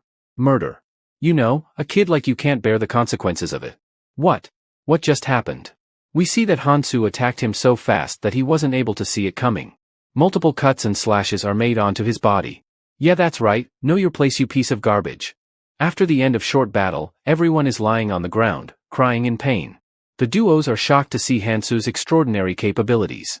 Seeing the way how you two are still standing there. I think you two have a wish to fight me. How dare we speak a word against him? It is better for us to run away from this massacre ASAP. Well, now that I have taken care of everything, it's time to go back to eating some food. What's wrong? Why are you looking at me like that? You know I won't hand it over to you. Yeah, I know, it's just that. How can you go back to eating so casually after beating so many people to near death? Soon enough the sunshine are seen on the horizon and the moon, which is staring with its open eyes, now closes itself down. Man, I am so full. I almost ate 3 days worth of food in one night. I feel like vomiting up now. I failed the rest of mission because I focused on playing with people's lives too much. But in the end, I was still able to get this thing that I have been looking for. The rich man's food bag. It protects food from moonlight and preserves things in a subspace where one can put anything in it. This is almost equal to 5 weeks worth food. Hansu. Yeah, what now, Mihi? Are you okay with this, Hansu? You didn't kill those people. Oh, I see, you are quite a scary woman, Mihi. Now blushing from top to bottom, she replies, it's just that I was a little worried about you. Seeing from his looks, I think he is not worried about that at all. Even if they get up they can't beat him because he is just going to get stronger. I don't have to worry about others right now. He can use runes by killing other people to grow stronger after all. Seeing her react that way, she has completely adjusted to this place perfectly. The way she sees things are completely normal. If my goal would have been to get stronger, then I would have killed those people and collected their runes. But my current goal is to save as many lives as possible. To minimize the conflicts and join forces, for that most important thing to do will be to lay down rules in this chaotic world. The first requirement would be not to kill any humans for the sake of runes. I could kill people and use the few runes they have. But their contribution against monsters would be better. It's hard to enforce those rules straight away, but when it is established by a powerful figure like me, nobody will oppose them. That's why I can't be seen murdering so many people. Headphone guy is thinking that someone will eventually get those runes of defeated people. He then says that he is going to stop here. Mihi asks him what is he talking about? I don't think I can go with you any longer. But why would you want to leave us, headphone guy? While Mihi is a bit worried, Hansu is absolutely okay with this. I respect individual preferences, you can do as you wish to. After which headphone guy turns and moves away from them. Hey Mihi, why don't you do what you really want to do? Mihi is a bit taken aback by sudden shift in Hansu's behavior. Aren't you scared of me, even after witnessing those murders? Yes, in fact I am a bit scared, but one day I will have to just cross the line. I will have to face the hard reality one day or another. Also you won't let me rejoin later on if I leave now. So I will stick with you as far as I can. She has quite a determination. I am very pleased with her, she has the right attitude for such a place. Alright, let's go down there. At the place of battle, Sung is struggling alone to lift himself up. All of you are useless bastards. He should have just killed you all instead of sparing your lives. Hansu, you made a huge mistake. My minor wounds are already healing, and once I am fully healed, I will kill you. How dare they abandon me, especially how can Mihi do this to me? I will take my sweet time torturing her. Just all of you wait. Huh, who's that? Headphone guy, was he observing me crawl like an insect this whole time? And why is he approaching me now? This could be an opportunity for me. Hey headphone guy, lift me up. Who, me? Yes, who else is here besides you? Come on, you won't leave your old pal behind after what Hansu did to me. Let's join hands. This could be a lifetime opportunity, you can get stronger if you follow me. The defeated boss curses Hansu and Sung makes fun of him on being such a loser. Hey headphone guy, kill that piece of shit first. He then picks up the knife and approaches Sung. Sung is making fun of the boss, saying that they will share runes from killing them. Don't worry headphone guy, I will share half of them with you. Hey why are you coming for me? He then tightens his grip on Sung's cloth. What the hell are you doing? Let me go. This bastard, when did he grow so strong? This is the opportunity I have been waiting for. In fact, I should have done this way before. Doesn't that sound right, Sung? Hey, stop this nonsense. He then stabs Sung in gut. Guys, this is the moment we have all been waiting for. Sung is finally reaping for his sins. Anyway, onto the story. You bastard, how dare you do something like this? You always looked down on me, bullied me all the time. It is only fair to kill you here. All this time, it was fun for you. Using my father to treat me like a trash. After killing Sung, he lets go of him. I can't believe, I just killed a human with these hands. He then lets go of the knife in his hands and drops to the ground with a heavy burden. He almost threw up but manages to control himself. There is no need to be weak over something this little. For Hansu, this is a walk in a park. Whoa, wait my friend, can't we talk this out? If you let me live. No, if we join hands, we both can get stronger. I get it now Hansu, how pathetic I looked in your eyes. I didn't want your protection, I wished I had the courage to fight by your side in danger. I wish I had committed to grow stronger instead of cowering at your strength. That's the reason why I left you. If only I wasn't weak, I would not have lost my pride and dignity. This is why nothing changed in the past. Back in my school days, I was bullied a lot. Everyone looked down on me. But I will change from now on. I will grow stronger just like you Hansu. If I kill these fools and absorb their runes, then I will be able to catch up to you. After which you will see me as a different person, and even acknowledge my strength.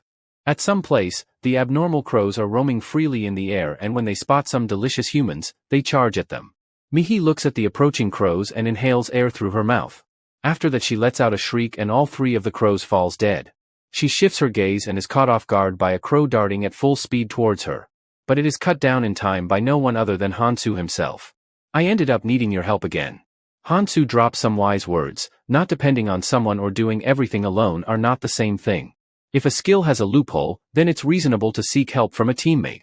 Alright, here is your share. Hansu continues saying, always assess the pros and cons of your skills.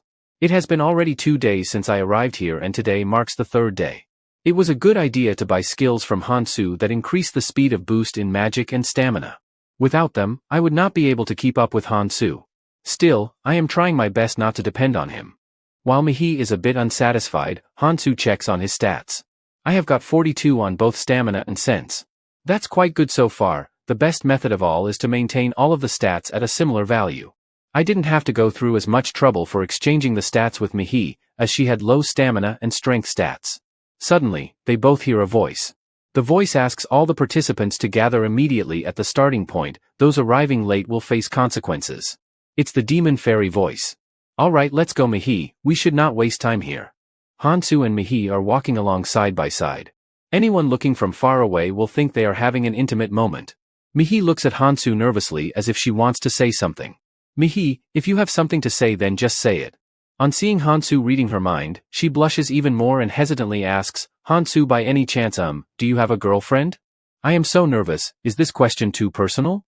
I know I shouldn't think this way, but seeing him being so mysterious, I can't help myself but ask him. I also wanted to ask him another question but I can't muster up my courage. I didn't expect that she would say something so unexpected. My friend, Kong Tae from previous life would have loved this question. Even if this question is out of courtesy, he would have a huge amount of dopamine release. At first she trembled so much that she couldn't speak. Now that I think about a girlfriend, I might had one in my previous life, but in this life I still haven't met her. I can't lose her again. Mihi awaiting an answer comes closer to Hansu, and like an absolute Chad Hansu replies that he don't remember having a girlfriend. Mihi stays silent on this answer and they walk back quietly again. Soon enough they reach the starting point. Mihi sees a lot of similar faces, but the atmosphere here seems strange. The demon fairy welcomes their arrival. It looks like everyone is present here. Sadly, no one came late so I can't give any punishments. So I will get straight to the point. I have 2 pieces of good news for you losers. First one, if you last for the next 72 hours then you can leave this place. Don't you all think this is such a great news? Let's hear some cheers and applause. But everyone just stays silent. This isn't the type of reaction that I expected. Why aren't you all responding? Thank you Demon Fairy for such a great news, we are so happy that we can't stop clapping. Now let's introduce the star of this event, shall we? The ground shakes so violently that everyone trembles in fear. What could it be this time? Everyone, this palace is the most important venue for this event. It's the magical altar. An altar? Inside of this altar lies a very cute pet waiting for you all. You can see it right through this transparent glass. This little guy here is a carnivorous beast, and to make things a bit more interesting we have starved it for a whole day. So he is dying to get out of here right this instant. This altar may look awesome, but it's weaker than it looks. It will probably break down in no time. Look, even some rock is falling off too. If this little guy gets out, I wonder how many of you will make it out alive? Damn it, if the altar collapses then will we have to fight that monster? Now let me give you the second piece of news. There's a way to put him to sleep, and if he falls asleep then he won't scratch the altar or try to escape. Don't you all want to know what that method is? Does anybody want to make a guess here? If you answer correctly, I will give you a kiss. Ew, gross, we don't need that. What a boring group of actors. Okay, I will tell you now. The method is simple, just 5 in a day. What 5? Asks the curious crowd. Just feed him 5 people a day. Since the challenge is of 72 hours so they will have to feed him a total of 3 times. There are over 60 people remaining right now, and if you do the math then 15 people will have to say goodbye to their lives. The choice is all yours, take it or leave it. For those of you struggling with this decision, let me show you something. He then shows the people a clip of the monster being loose. It killed people brutally even after begging for their lives. No one was able to do anything. One way or another he devoured humans. This is the footage of people from another tutorial zone who decided to fight together. People start gossiping about fighting that monster would be absolute madness. In that case we are only left with one choice. A person raises his hand among the crowd asking how do we pick the people? Why are you asking me that? Isn't it obvious? You can pick them forcefully or draw lots. Handle those petty matters yourself humans. Anything will work as long as they can guarantee their safety. I will give you all an hour to decide. This way, you will be safe for next 24 hours and once that time ends, you will get another hour to pick the sacrifice. I hope you all choose wisely. Oh no, we are dead meat. Everyone start cursing the demon fairy. Hansu, what should we do in this situation? The result has already been decided so there is no point in worrying about it. Cap Guy gives a suggestion of doing things fairly. We should draw lots, right guys? This is the simplest way to complete this challenge with same probability. A person raises his voice asking why should we hear your suggestion? Everyone is a bit shocked as if they saw a celebrity. Even Mihi is a bit amazed. It's the headphone guy. His character took a 360-degree turn and he looks like a completely different person. The cap guy asks headphone guy, what did he just say? I think you didn't heard me correctly. I said why should there be a reason to be fair? Then tell me what do we do? You can't speak without having a suitable solution. There is a way idiots like you don't see it. We have got the simplest method here. Saying this he gently places his arm on a side pole and smashes it into pieces with his hand. Everyone is stunned on seeing such a powerful display. Let's start with people who won't be of any help, and throw in 5 people into that hell. All I got was power, and everyone's focusing on what I am saying. I love this feeling. Now's not the time to think so much. 100 people already went missing before us, and to fight those already ahead of us, is tough to do it alone, right? In the future we will have to fight bigger monster, so we gotta join hands now. And among those hands, we don't need someone weak like you. So it's pretty obvious to throw the weak ones in there first. What do you think about my plan, Hansu? I believe you must have noticed that I am not the same loser as before. I want to show you that I am not the same as Sung, by helping you in any way possible. Starting from now on, I will make a fresh start free from my previous slavery. And for that I will need your help as well. I am sure you will make the right decision, Hansu. My suggestion is perfect. It's not a bad method, headphone guy. But let me make a suggestion here, and if you follow my suggestion then we all might make it out alive. You don't necessarily need to sacrifice anyone. What? Could there be a method like that too? I hope Hansu doesn't suggest the idea of fighting that monster together. Hey, didn't you saw the clip? By now you should have realized that if we try overwhelming him with numbers it will simply won't work. His HP increases with more people it eats. Who told you all to fight? What? Then are you trying to say that you will fight that creature alone? Yes, exactly, that's what I am trying to say. Nobody can comprehend the fact that a mere college student will take him head on. How in the world will he take a monster like that all alone? Suddenly an average-looking politician with bald hair speaks among the crowd. Kid, what the hell are you talking about? This isn't same as fighting goblins. If we can't defeat it within an hour we all will be dead. The clock is ticking fast and we have less than an hour left. Headphone guy in his mind keeps thinking. I thought I had almost caught up to him, but did he get so strong that he can fight that monster all alone? I will fight him, but it's going to be difficult for me right now. Yes, I knew it. Even someone like you would need some help right now. Headphone guy becoming all happy says, then this means the top elites player should fight with you. Let's bring that monster down together, Hansu. Geez, you are interrupting me before I can even speak. Are you even listening to me? Okay, so what the hell do you want? I will stay quiet. Then what should we do, Hansu? Mihi thinks that Hansu will probably take me along.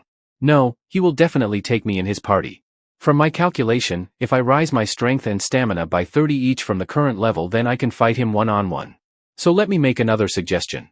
If you all give your rune stats to me then I will take the responsibility to kill that monster.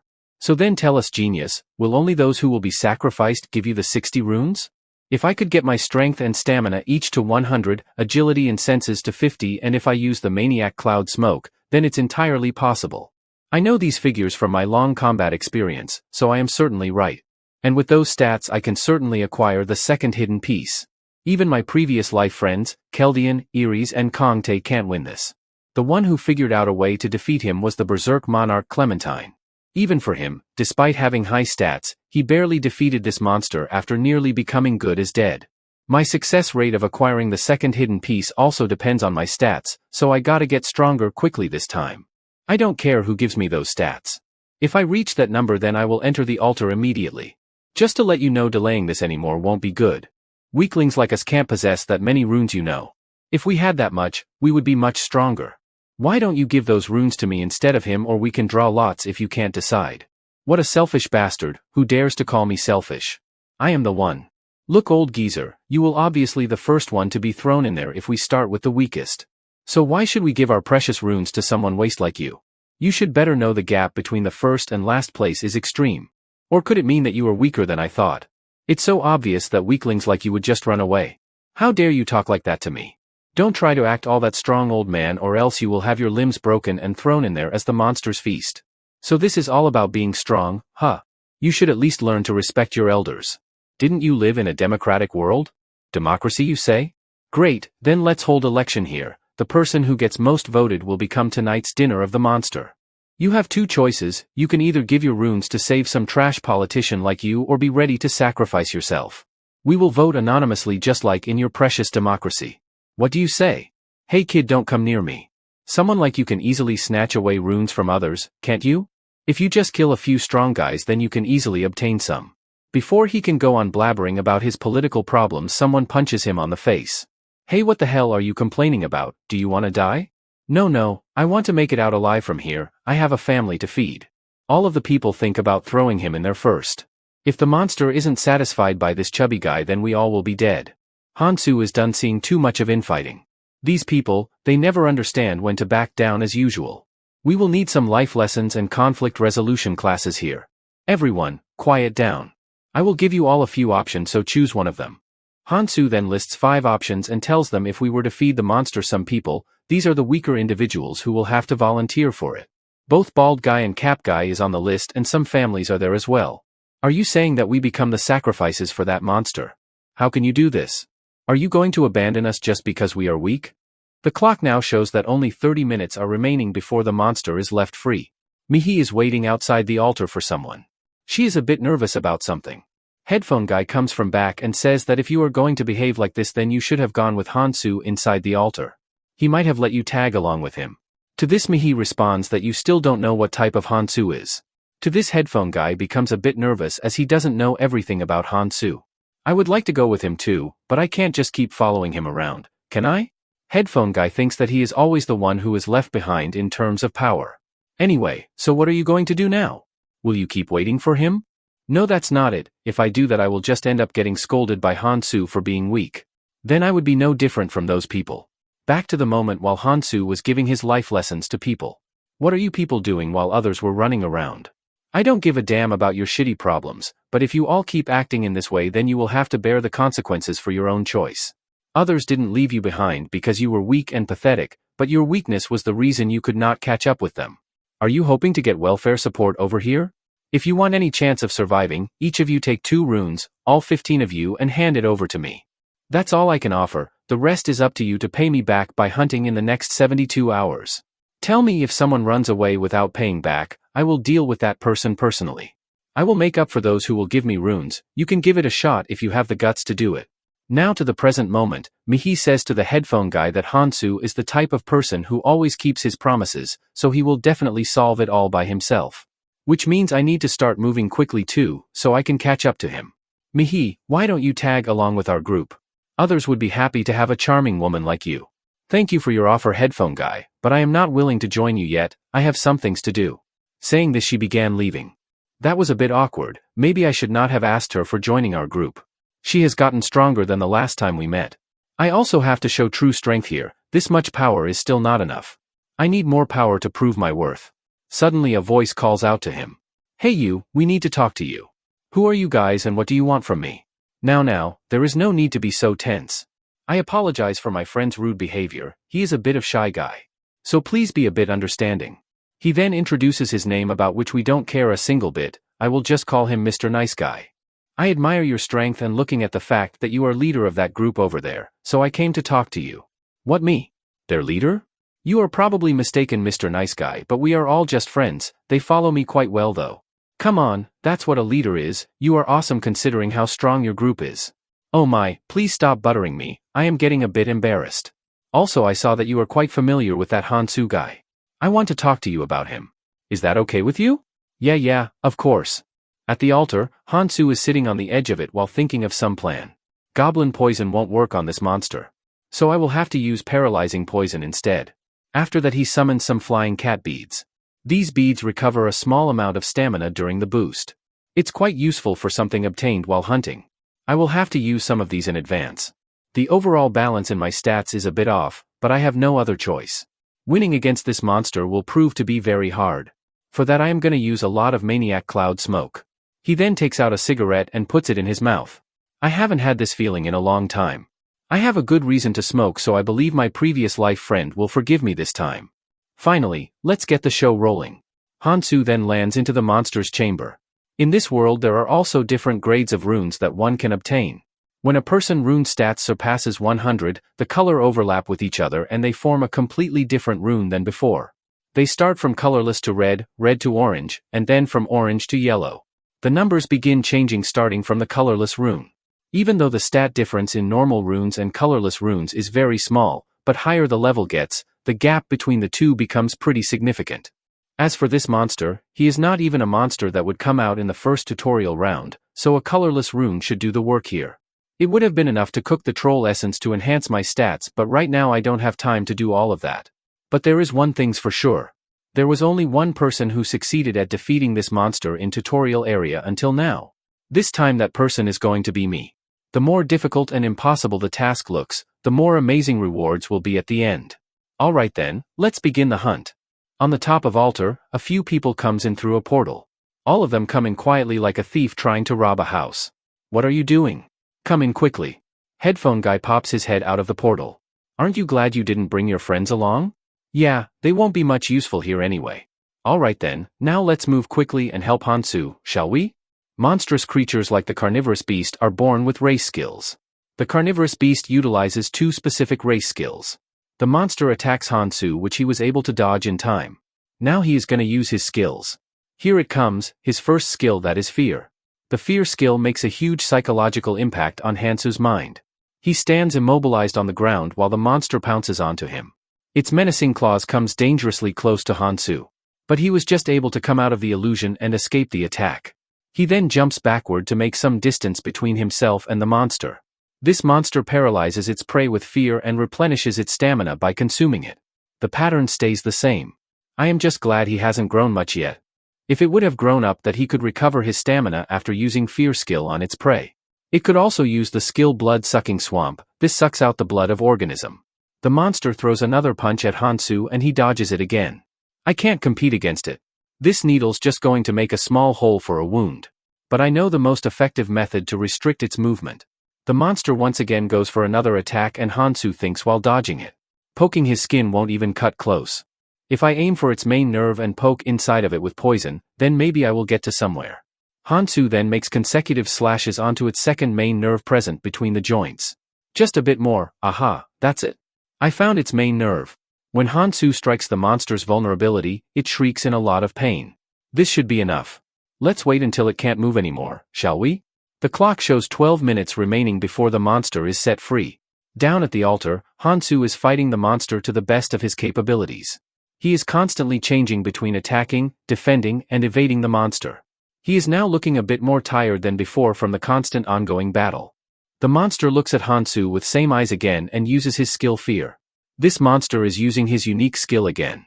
The monster raises his hand to crush Hansu. Fear skill affects each person differently based on their current mental power. Earlier I chose Magic Resistance Rune and it is helping me out a lot here. But compared to the monsters that I will have to fight in the future, this one is a joke. With style, Hansu spits out his cigarette. I am very confident in myself that I can beat this monster. To survive with traits different from others, I mastered my senses with combat experience and knowledge for several years. When my previous life friend Kongtae said combat is all about prediction, I laughed over it. But now I finally realize it. I can see through the monster's attack, where it's moving and what it's targeting. But it's still not a piece of cake. Had I not boosted my strength and stamina, I wouldn't have been able to attack or dodge as I am able to right now. Fighting this monster inside this altar was the right answer. If I think of the number of cloud snacks and time left, this is quite doable. Mr. Nice Guy comes to see the fight. On witnessing Hansu's capabilities up close, he is quite amazed. I still can't believe that he is fighting that monster all alone. He is even smoking a few cigarettes in between. He must be quite confident that he could handle the situation. Honestly, I believe he didn't need runes from us in the first place. I think he purposefully extorted them from us. Headphone Guy just listened to their gossips. We just gotta do what we are supposed to do, right? Let's go down there quickly then. Suddenly Headphone Guy shouts out Hansu's name. Hey Hansu, we are here to help you. This catches Hansu a bit off guard and he looks back at him. Just wait a little bit, we are coming down there. Mr. Nice Guy is frightened to see his plan of killing Hansu go to waste. Hey, what are you doing? I told you to go down quietly. What if we get caught? I am just helping here. Hansu should know that we are here as well. If you shout out like that, the monster will know where we are as well. Oh yes, you are right about that, I didn't think about it. Don't worry, things like that happen, just be careful next time. Damn it, that idiot spoiled my plan. I am really sorry about disturbing you in middle of your fight, Hansu. Why the hell are these guys down here? I think we may face a setback because of that idiot, but it's nothing to worry about. Once they lower their guard after dealing with the carnivorous beast, we can get rid of them both. Those two then won't have the time to pay any attention to us, and above all, I am sure now that I have seen him fight. That guy is dangerous, he is not a human like the rest of us. He is a tiger who's full. He is like a monster who is only still because he is full for now. It's not simply about him being strong, I just can't forget the scene from that day. He fought all those people alone and he didn't even hesitate a slightest bit to shred them into pieces. In fact, he seemed to be enjoying it. I can't have a dangerous guy like him running wild. Once I get rid of him, I will be the one who is going to be the strongest here. And that woman Mihi will be under my control, her charms might prove useful later on. Hey, go down and check out what's happening there. At this rate, we won't have anything to worry about. The carnivorous beast's movements are already getting dull. Headphone Guy looks down at Hansu and after that he gives a quick smile.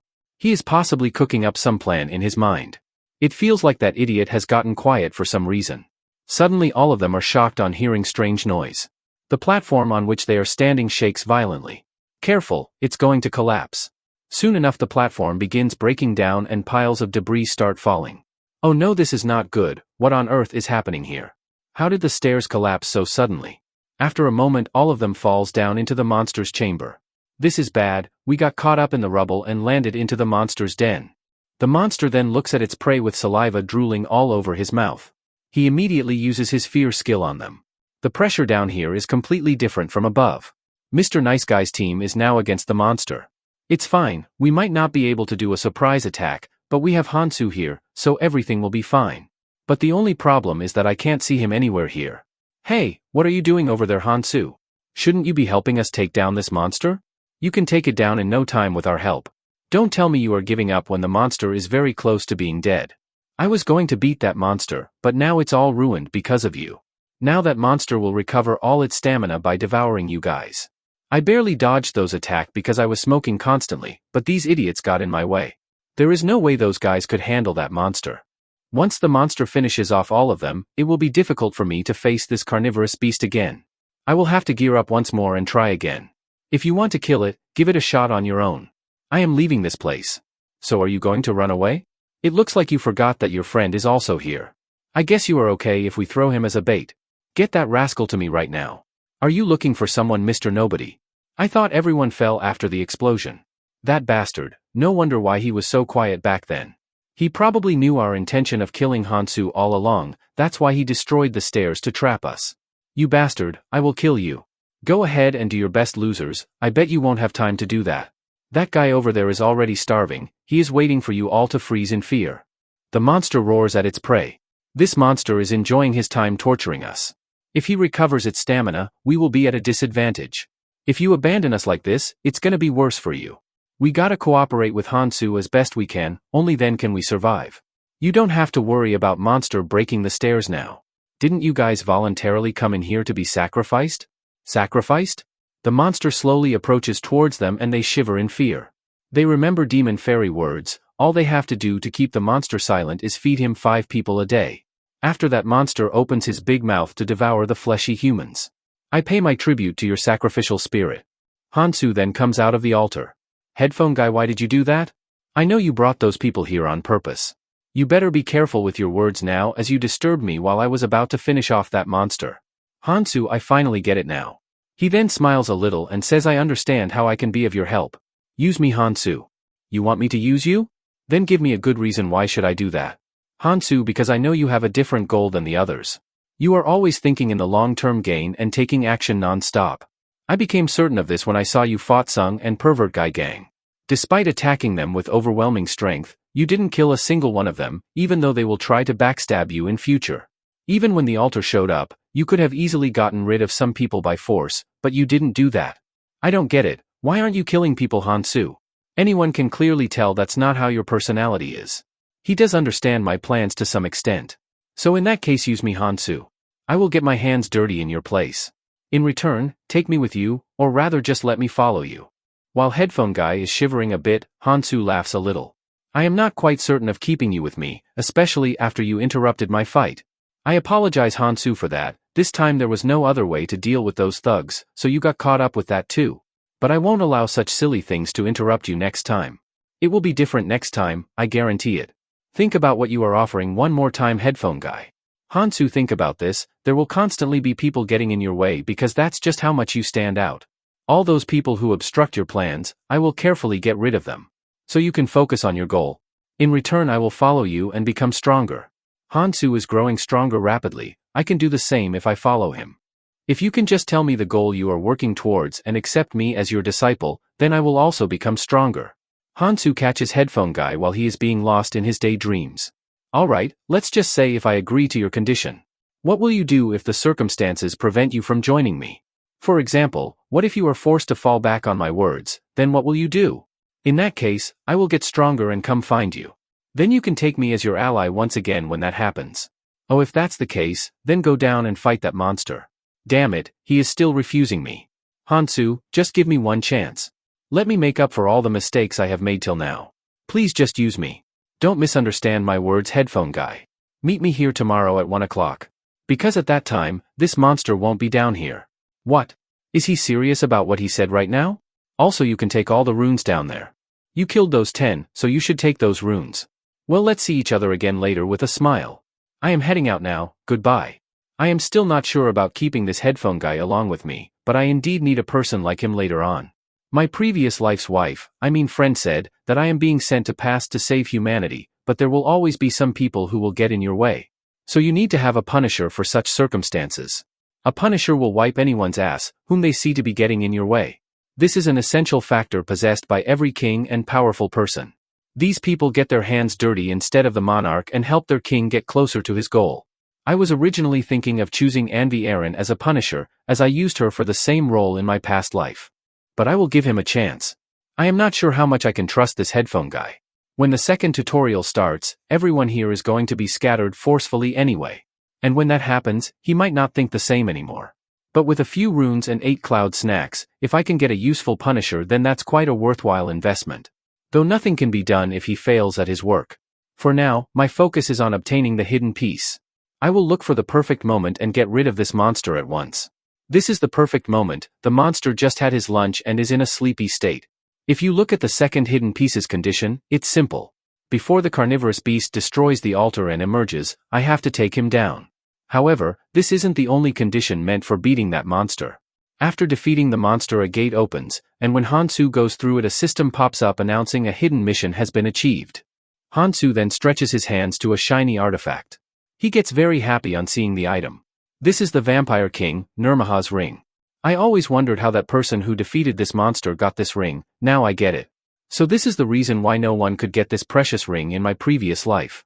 He explains that there are various ways to categorize the level of an artifact. However, the most important thing to look for in an artifact is its color. A regular artifact can't be more valuable than an artifact with a superior color. But there are always some exceptions to these things. Just as a player levels up, the color of rune also changes after he reaches a particular level. However, there is a particular type of artifact known as growth artifact. It absorbs the rune and changes its color. Among the growth artifact, the best item is the numbering series. If I have to say more specifically, then it is solo numbering 9, Nirmaha's ring. This ring was used by a person named Clementine in my past life. However, this wasn't the only ring with the name of numbering series, there were 8 more of them. But in the past, Clementine was the only owner of Nirmaha until he died. That person is a legend in himself.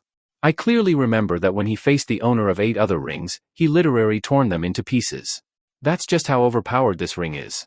I can't believe that I got my hands on such an artifact. This is great. In fact, this is the best day of my life. Hansu then puts the ring on his middle finger, and thinks to himself that considering how hard it was to get this in my previous life. I knew it that this wasn't any ordinary item when I glanced at it first. On seeing such an overpowered ring in his hand, he can't help himself but to smile. The system window pops up saying that this ring is currently at colorless level. Another system window says that currently he can unlock only 1 authority. The ring that Hansu possesses now has the potential to gain 8 authorities. Since this ring is at only a basic level, so he can only use 1 authority. Authority destruction is a skill that deactivates a person's traits and abilities, including passive skills as well. For this ring to work, I will have to get in contact of the person on whom I wish to use. A timer will pop up on their head, and when that time ends, the effect of the authority will automatically take place. Hansu thinks to himself that with this overpowered ring, he can nullify his opponent's powers whenever he wants.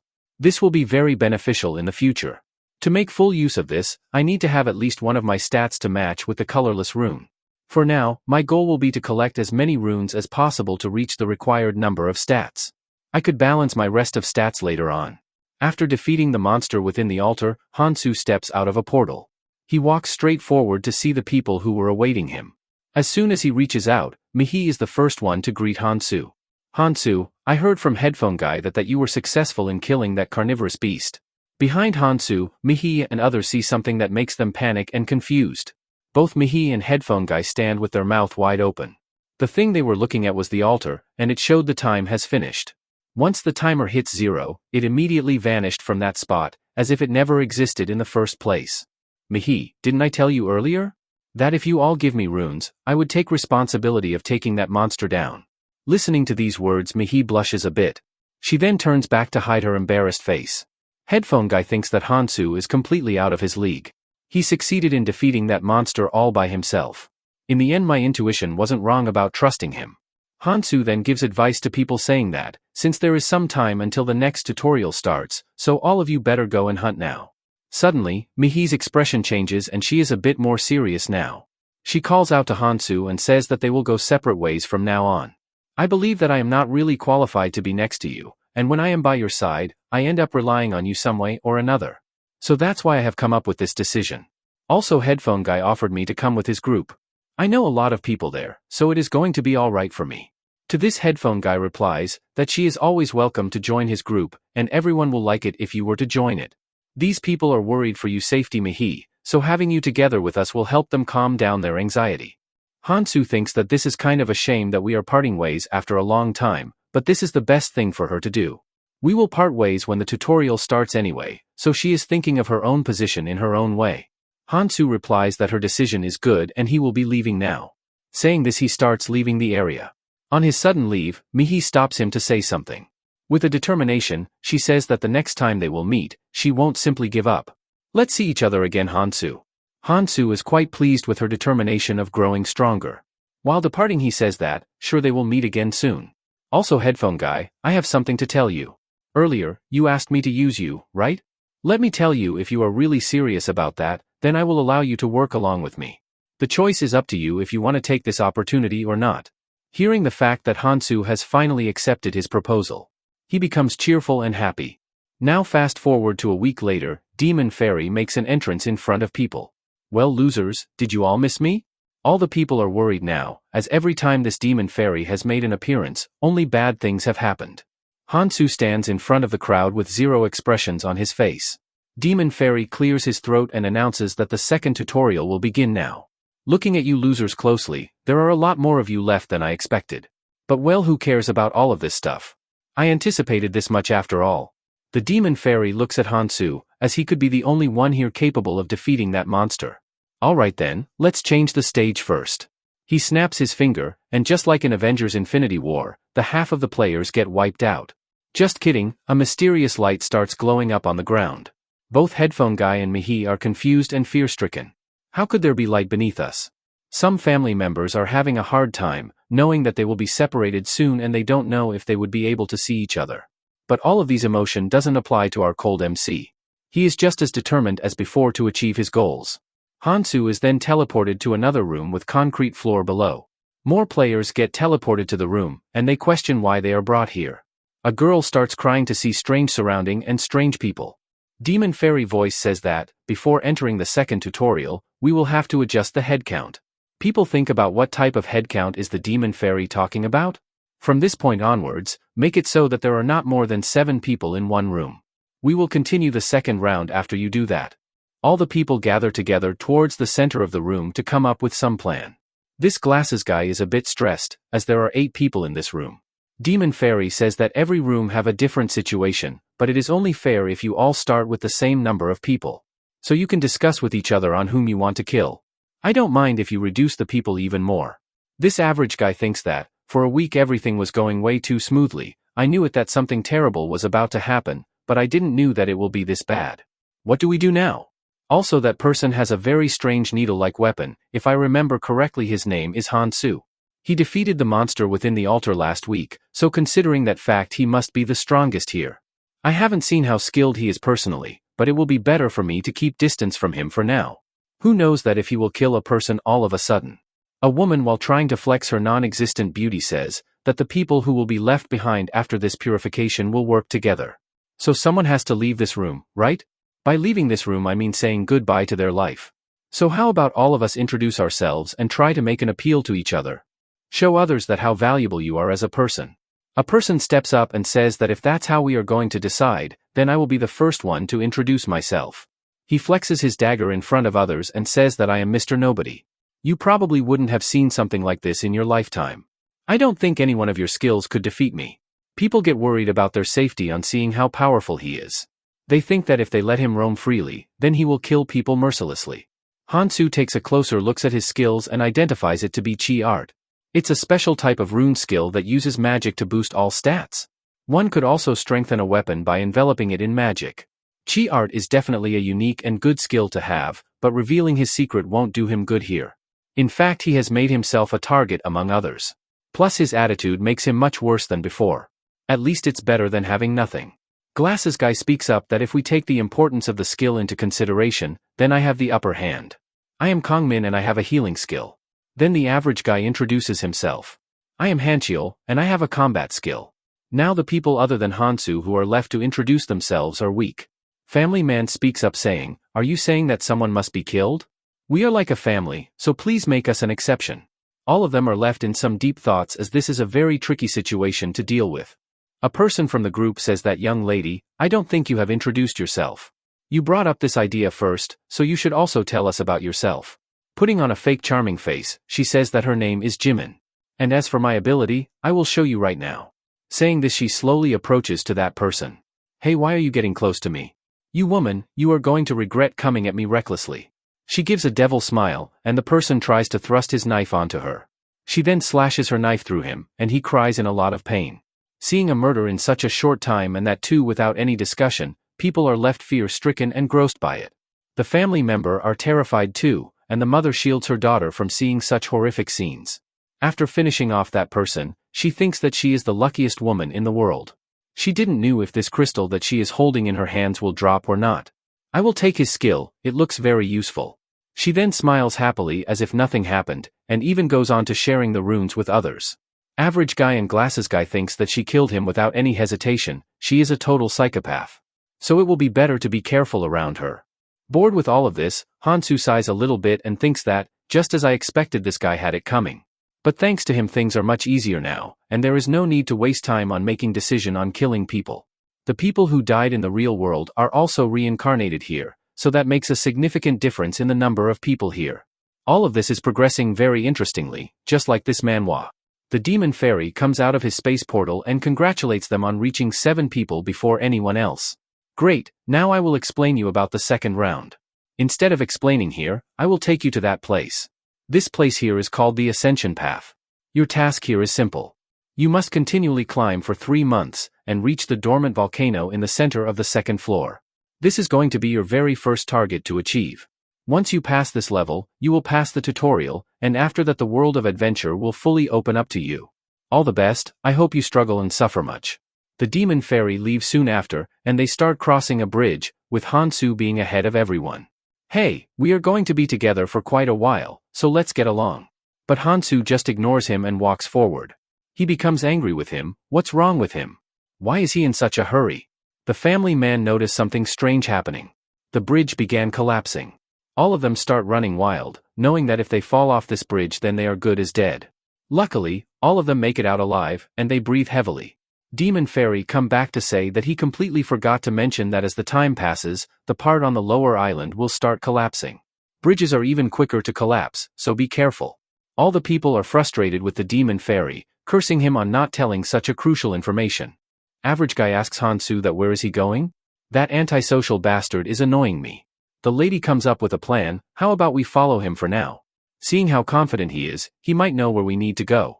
All of them continue their journey, with Hansu leading the way, and rest of them tagging along with him. It's noon and the sun is on top of their head, yet they are still walking in this scorching heat. We have been walking for hours now, but no bridge is coming up either. Does he even know where he is going? The lady replies that she doesn't know anything. Also don't talk to me, your breath stinks. We have been seeing similar scenes since earlier and there is nothing here. How long do we have to keep moving like this? Average guy notices Hansu eating something, and he asks him what is he eating? He is eating a bark of an oak tree. He further explains that this has somewhat of the effect of an poison antidote if you eat it. What? Poison antidote? Why would you need such a thing? While they are busy in their conversation, a giant snake crawls behind them. Hansu grabs him by his collar, and judging by his face, he is about to curse Hansu. But he wets his pants when he sees a giant snake coming towards them. While the average guy has now shitted himself, Hansu is still calm as ever. And the average guy asks that how did he knew the attack was coming all along? It's simple, I have superpowers.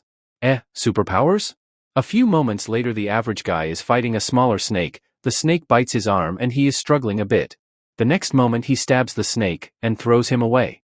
The snake dies from the impact. These are runic snake adult, their temperament shifts according to the arrangement of the runes on its head. The pattern changes randomly, making its behavior unpredictable. Damn it, these snakes are attacking us without giving us a chance to heal. That guy named Hansu told us the trick to catch them, but at this rate my body won't hold up. And more importantly, why aren't you guys fighting, huh? Stop hiding at the back and come fight in the front. The family man replies that he is sorry, but he needs to understand his situation. I have people I must protect, so I can't risk helping you. Damn it, so what if you have a family? We are at the front trying not to get killed here. And what the hell is your deal then? You don't even have a family to protect. Well, you can't have me getting hurt while fighting, do you? How do you plan on healing without me? Average guy replies, is that sword just for show? Sure, stay at the back since you are a healer. Glasses guy reply that for your information, if you want me to heal you then you will have to give me 3 strength runes or 1.5 dexterity runes. This bastard, I want to kill him. While Hansu is busy killing the monsters, Jimin looks back to see what's going on. At the back, the overconcerned family guy asks the glasses guy to provide healing to her wife, and he gladly accepts their offer. The average guy is left alone. He thinks that he is the only one who thinks that this situation is shitty as hell. The glasses guy asks that why is he just standing there? Come on, move, other people also need healing. This bastard is acting up just because he has a healing skill, what a shitty hand. Suddenly he gets a transmission from his captain. Hey Chiol, can you hear me? How is the new place you are in? Don't even ask me about it, and how are things on your side? Our side, well I would say it's not bad. There's a rescuer upstairs, so just push your way through and climb up. Also try to find new recruits on your way. Yeah, I would like to do that too, but there is a problem. Did you forget our mission? We gotta increase our group size, homie, so cheer up a little bit. Here is a man with self-proclaimed superpowers, a crazy psycho woman with a sword, a cunning rascal of a doctor, and a useless family of 3. That doesn't sound bad. Remember, survival comes before anything else, alright? Okay, I understood it. I will call you later, Captain. Hansu sees that average guy was talking with someone on the transmission. It's too quick for there to be people whose monarch traits have bloomed. A part of a person's trait, that all monarchs like Ares and the Berserk monarch possess, is the literal ability to lead a group to become a monarch. The monarch gives their clan members their own symbol. Those symbols make them feel a tremendous sense of bonding with each other, making it possible for only the clan members to communicate with each other. However, there's a limit to the number of people the monarch can beckon, but for the time being they will be busy trying to scout people. And if I have to compete with them, I will get busy too. After all, if you want people to listen to you, you must have the strength to back it up. Hansu killed a ton of snake like it's just another day for him. It looks like there are slowly fewer monsters. Did we leave their habitat? Then that means, we are almost at the nest of the mutant runic snake. Finally, I am close to the goal I came here for. A giant snake is perched on the tree. This is a rune-eater snake, adult form, and it comes toward Hansu's group. The family man is very concerned on seeing the giant snake. Do you really need to fight that snake? I don't think it will attack us if we don't go close. How about we just leave? You can go away as you wish. I will fight it alone. I don't care if you guys climb higher first either. No, that's not what I meant. We should be moving together. Why would you do something that stupid? You seem mistaken about something. I am not moving together with you people. We have been moving in the same direction. It's about time we part ways. Jimin says, I guess there's nothing that can be done then. Wait. At this rate, who will fight monsters and save my family? You know, we can't force him to come along, or are you going to stay back as well? The family man is left dumbfounded. The rest of the group leaves Hansu and goes ahead. Average guy thinks that Hansu is a bull-headed just as I heard, but I can't leave him just like that. Hey, aren't you coming? If you are thinking of bringing him with us now, give up. All this time while everyone received healing from me, he didn't, not even once. He acts like being on the battlefield is a daily thing for him. People like him are not the type to listen to others. And from what I saw, he is not the type who will live long either. That's a shame, for someone so talented will end up dead. But there is nothing I can do about it. He also seems hard to manage. Hansu begins his fight with the giant snake. This snake avoids me when the magic rune is active, but it attacks me when the dexterity rune is active. The snake changes its rune before Hansu's attack. But the snake still feels pain after receiving his attack. It's quicker and stronger than the scaled snake. But it's nowhere close to the carnivorous beast of the altar. The moment it is attacked, it switches to the resistance rune, and thus the damage I deal is less. A long-term battle wouldn't necessarily put me at a disadvantage, but it's a hassle. Hansu takes a maniac cloud smoke, and decides to end it now. The way to defeat this snake is simple. One need to focus on the bunch of trees in the center of the open area resembling a nest. Ignore the snake and target that spot first. Hansu follows the plan and goes right for the snake's nest. This snake will instinctively ignore its own defense to protect it. The snake comes behind Hansu, and this is the opportunity that he has been waiting for. He halts suddenly, and makes 3 consecutive slashes in an instant. This kills the snake immediately, and Hansu thinks that this was way quicker to get my hands on this precious item than I thought it would be. That precious item is the Rune Eater snake egg. Hansu takes the egg into his hand, and proceeds to feed it a rune. The shell then starts cracking and from within, a baby snake awaits to come out. A cute baby snake comes out from it. This is incredibly small compared to its adult form, but this little one has a very unique trait. It eats runes and spits them out immediately. Hansu gives the snake 3 runes to eat, and the baby looks happily at its dinner. This snake eats any 3 runes and spits out 2 runes that the owner desires. The snake then spits out runes onto Hansu's hand. Giving 3 to get 2 back might seem like a loss to others. One can get all the runes they want, but getting the right runes for myself is more important to me. Hansu is quite pleased with the snake's work and he pets him. For now, I need to focus on increasing magical and physical resistance. You can rest now, little buddy. With this I have achieved my goal. How about I start moving now? Somewhere in the jungle the family has lost the way, and the daughter asks her daddy if he knows the way out. Keep it down, my child, I am thinking. The island map we got when we left the room doesn't show such detailed structures. We can't just move thoughtlessly when we don't know what's out there. Where can we go to be safe? This all happened because the rest of them abandoned us. The wife informs her husband that there is something over there, in the bushes. Could it be a monster, or another traveler? Stay behind me. Turns out, it's just Hansu emerging out like a soldier after completing a job. Kong Hansu, you are back. What are you 3 doing here? Family man makes a joke asking if he ran away from the monster midway. To this Hansu replies that he simply caught it. He caught it? And yet he only got that small wound? It hasn't been that long. Hansu inquires about the whereabouts of the other team members. Back to the moment what really happened. Family man is panicked and asks, hey, what are you all talking about? What do you mean that we get out of here?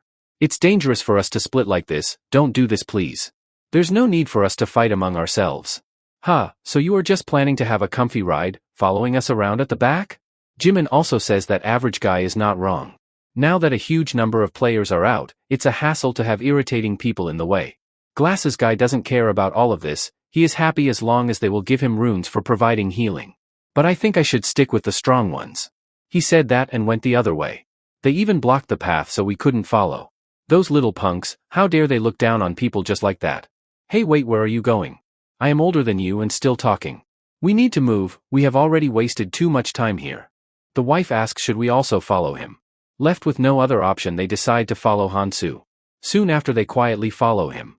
Hansu stops to ask them that what are they trying to do here? Didn't you say you were never with us in the first place? So go ahead, we will take our own path. Such a fake lie, anyway it doesn't matter. Do as you please, since I will be fighting alone anyway. Hansu kills monsters left and right while moving forward. It's quite tough to be alone, but thanks to that my stats are in good shape. He then lets out his little buddy to eat runes, and he happily devours them. It was a wise choice to boost my resistance first. Thanks to this snake, fighting monsters here has become much easier. The family just looks at Hansu making food from the killed monsters. Look at him daddy, he is gradually growing stronger, he is incredible. The wife says that it's a relief that he is not interested in us. Calm down, it's not wise to intervene unnecessarily. Just being together as a family is a blessing from the gods, so we need to stay safe. Yes daddy, I understand. Hansu moves again, and they have to run in order to catch up to him. Where is he going now? He seems to be going into that dark tunnel. Hansu goes through the tunnel and sees light at other end. The family also follows him. Is this the destination? A lot of players have gathered here. We got here safely. We made it alive until this far. I am proud of both of you, good job. Glasses guy and average guy are shocked to see Hansu. He came back alive and in pretty good shape. The rumor that he fought the carnivorous beast alone must be true. Look at you losers, making such a noisy entrance after being late. Anyway, since you are the last ones, let's close the door. Now let's start the event in full scale. Welcome to the first floor dock, everyone. About 75 people are remaining, that's good.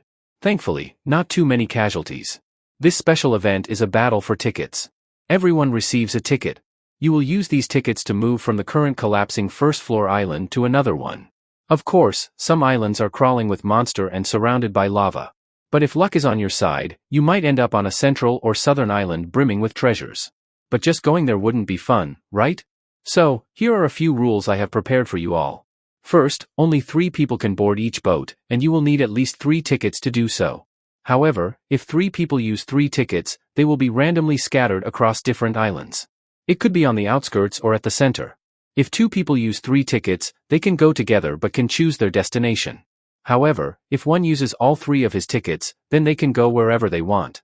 Hansu is just calm as ever. The island are collapsing from the outskirts, and the difficulty of each island varies greatly, so the more advantageous your position, the better, right? You can see maps for more details. There are about 30 minutes left until the first floor island collapses. There are a total of 25 boats placed around the crater. So shall we get started? You already know the drill, right?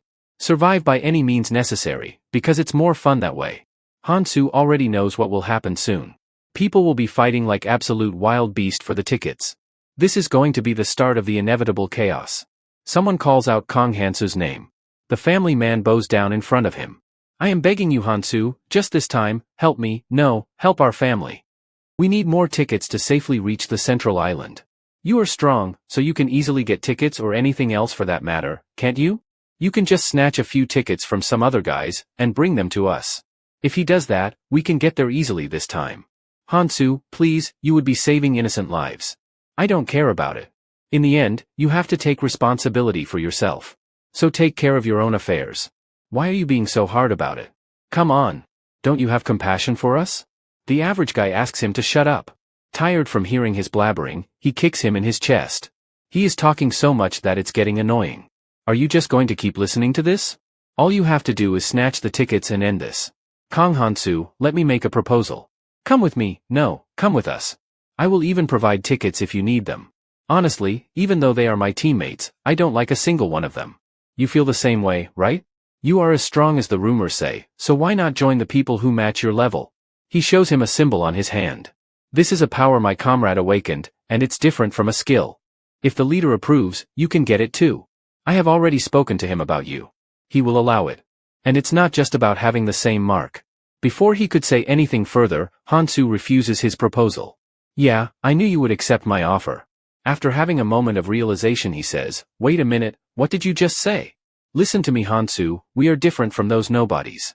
Maybe you don't understand how valuable a clan is yet. Hansu already knows about it. I know very well about clans and monarchs. I can't forget the bond one had back then. But this time if I go under a monarch, it would distract me from my goals. So you are not even going to listen, huh? Damn it, I guess I have no other choice left. Here, take this. He throws a ticket in front of Hansu. I stole it from that pathetic guy. The family man is crying over his lost ticket. It's a shame that you refused, but I can't just be carefree either. I am going to meet with the others on the central island, so consider this as a present for the future. I am sure we will meet again. I will ask you then. This average guy is pulling a useless stunt. Anyway, that's not important right now. People see a free ticket lying on the ground near Hansu. They ask him, are you not going to take it? After getting no answer from Hansu, everyone charges toward the wild ticket. A person grabs the ticket and proclaims it to be his property. Hey, that's my ticket, give it back. No, I am not giving it back. Do you have a death wish? Hansu sees this from afar. A person grabs the family man and is about to kill him, but her daughter holds back the person's hand. What? You are a family, huh? Well, then let me give you a wholesome death altogether. The person kills their daughter, and her parents weren't able to do anything about it. They paired the family with us from the start to make us witness this spectacle.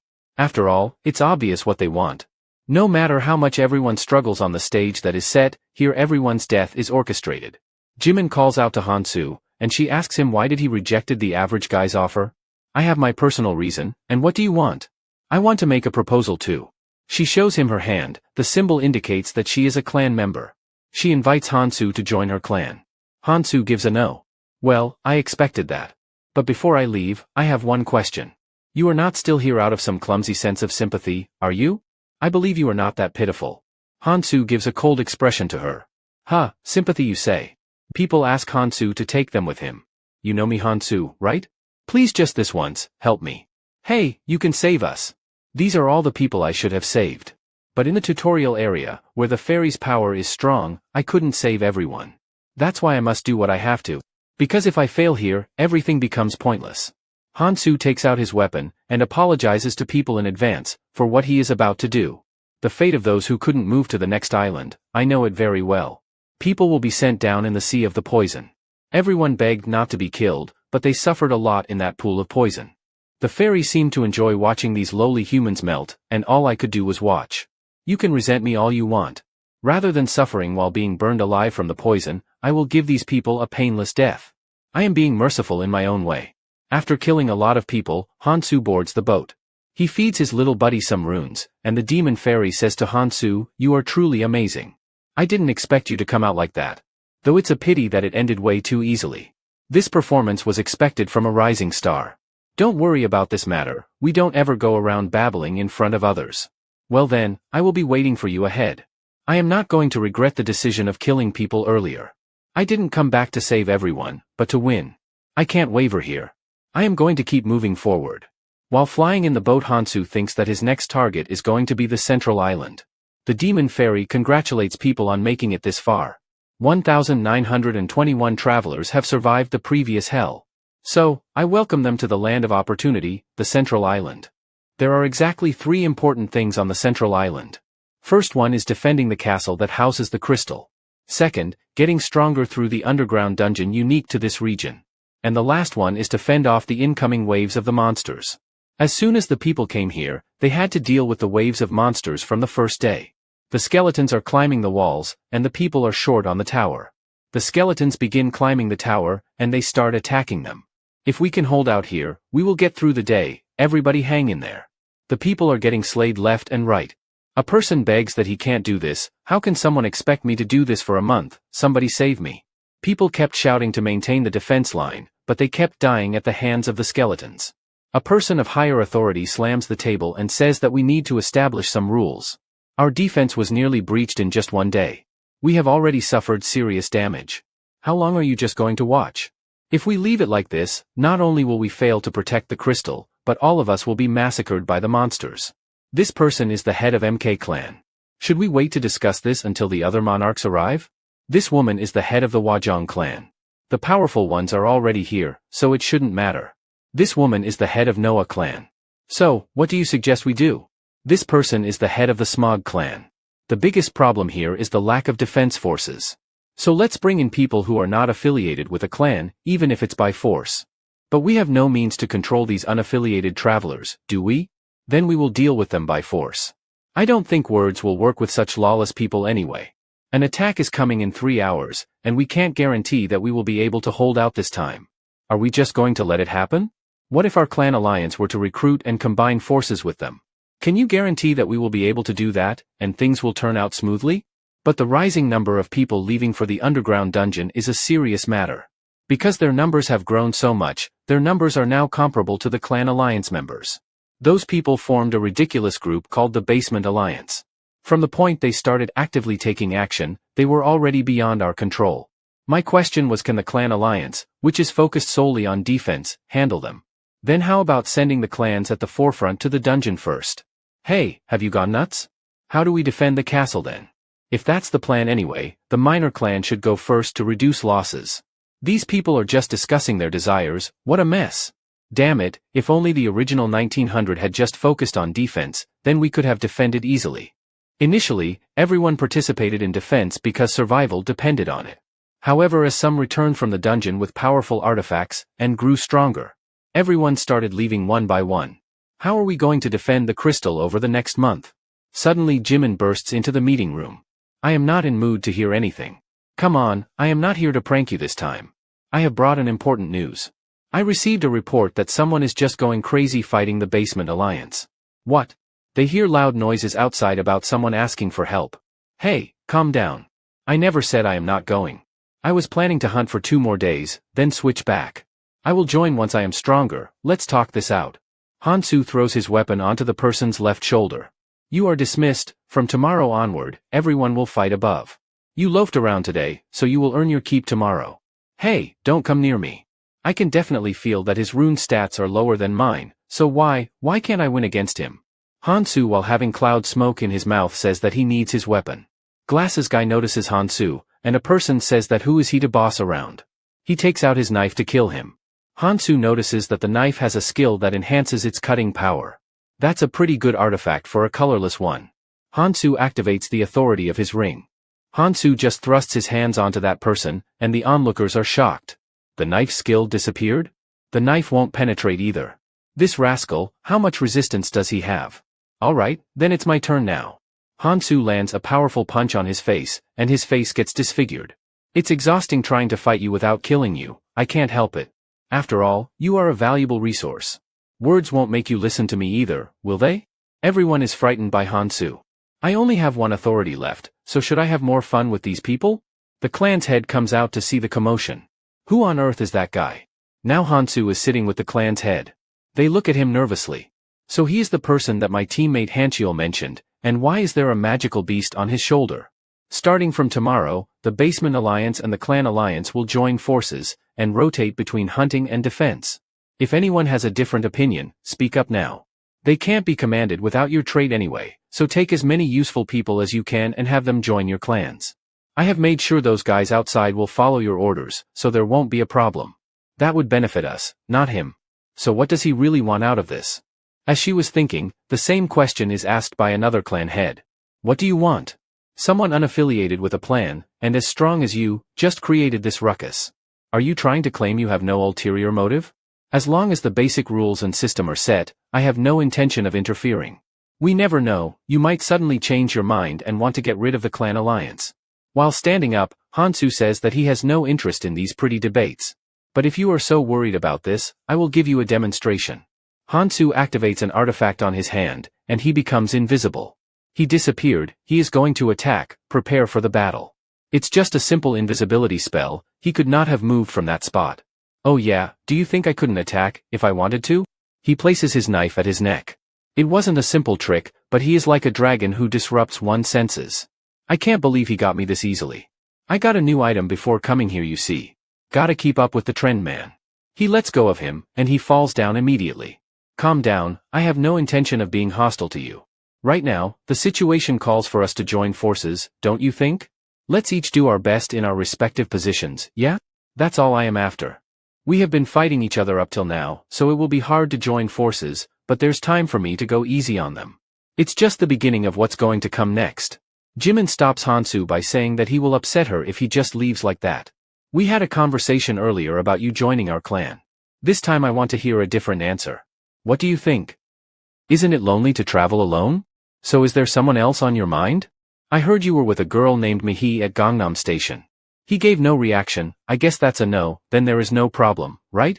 It would be great if you joined our clan. Hansu, like an absolute Chad, ignores her and moves ahead. He is very dedicated to achieving his goals, and he doesn't have time for these small things. Jimin in the back says, "Hey, aren't you even going to pretend listening to me? What an annoying woman she is. I need to be focused." At the castle wall, people are recovering from the last monster wave.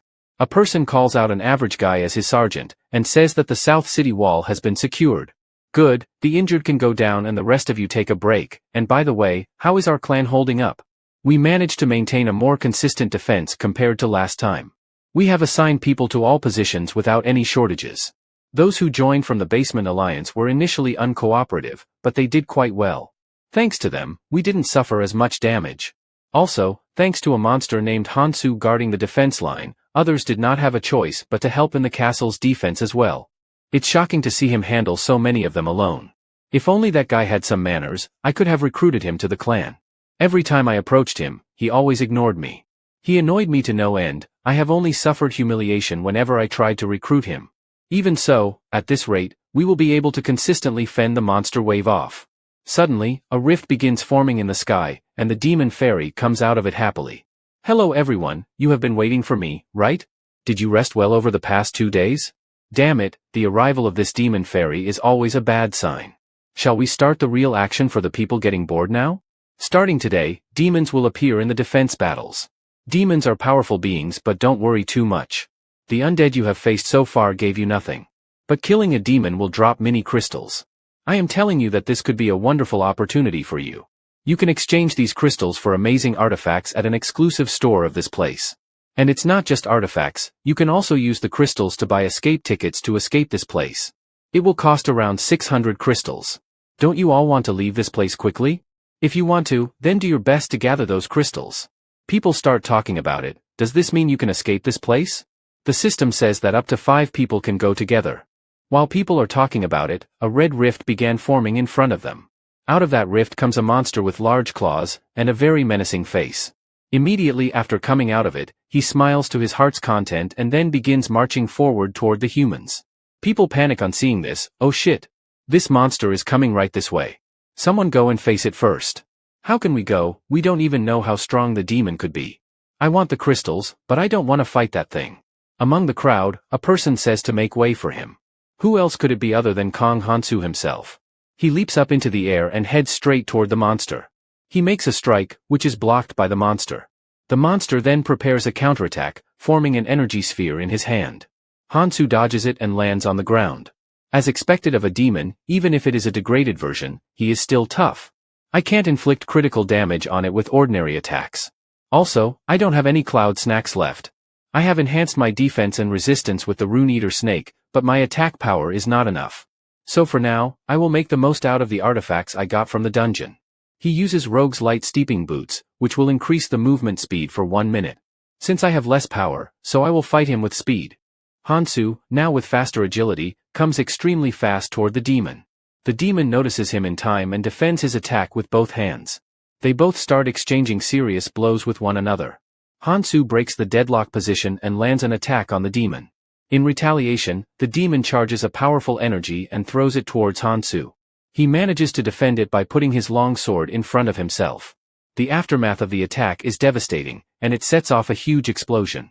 Hansu used the Nirmaha's Ring First Authority to neutralize the impact of the demon attack. People up on the castle comment that Hansu is a legend, he is facing the demon all alone. The average guy asks that how come he grew that strong. His commander says to him to be ready, we should grab our chance too. Captain, are you suggesting we join the fight? I am not sure if that's the best decision. Get this thing clear, average guy. If we don't capitalize on this opportunity, others will try to seize it, and we will stay just average. Others also come down saying that there is only one demon, so what's there to fear about? Everyone, charge.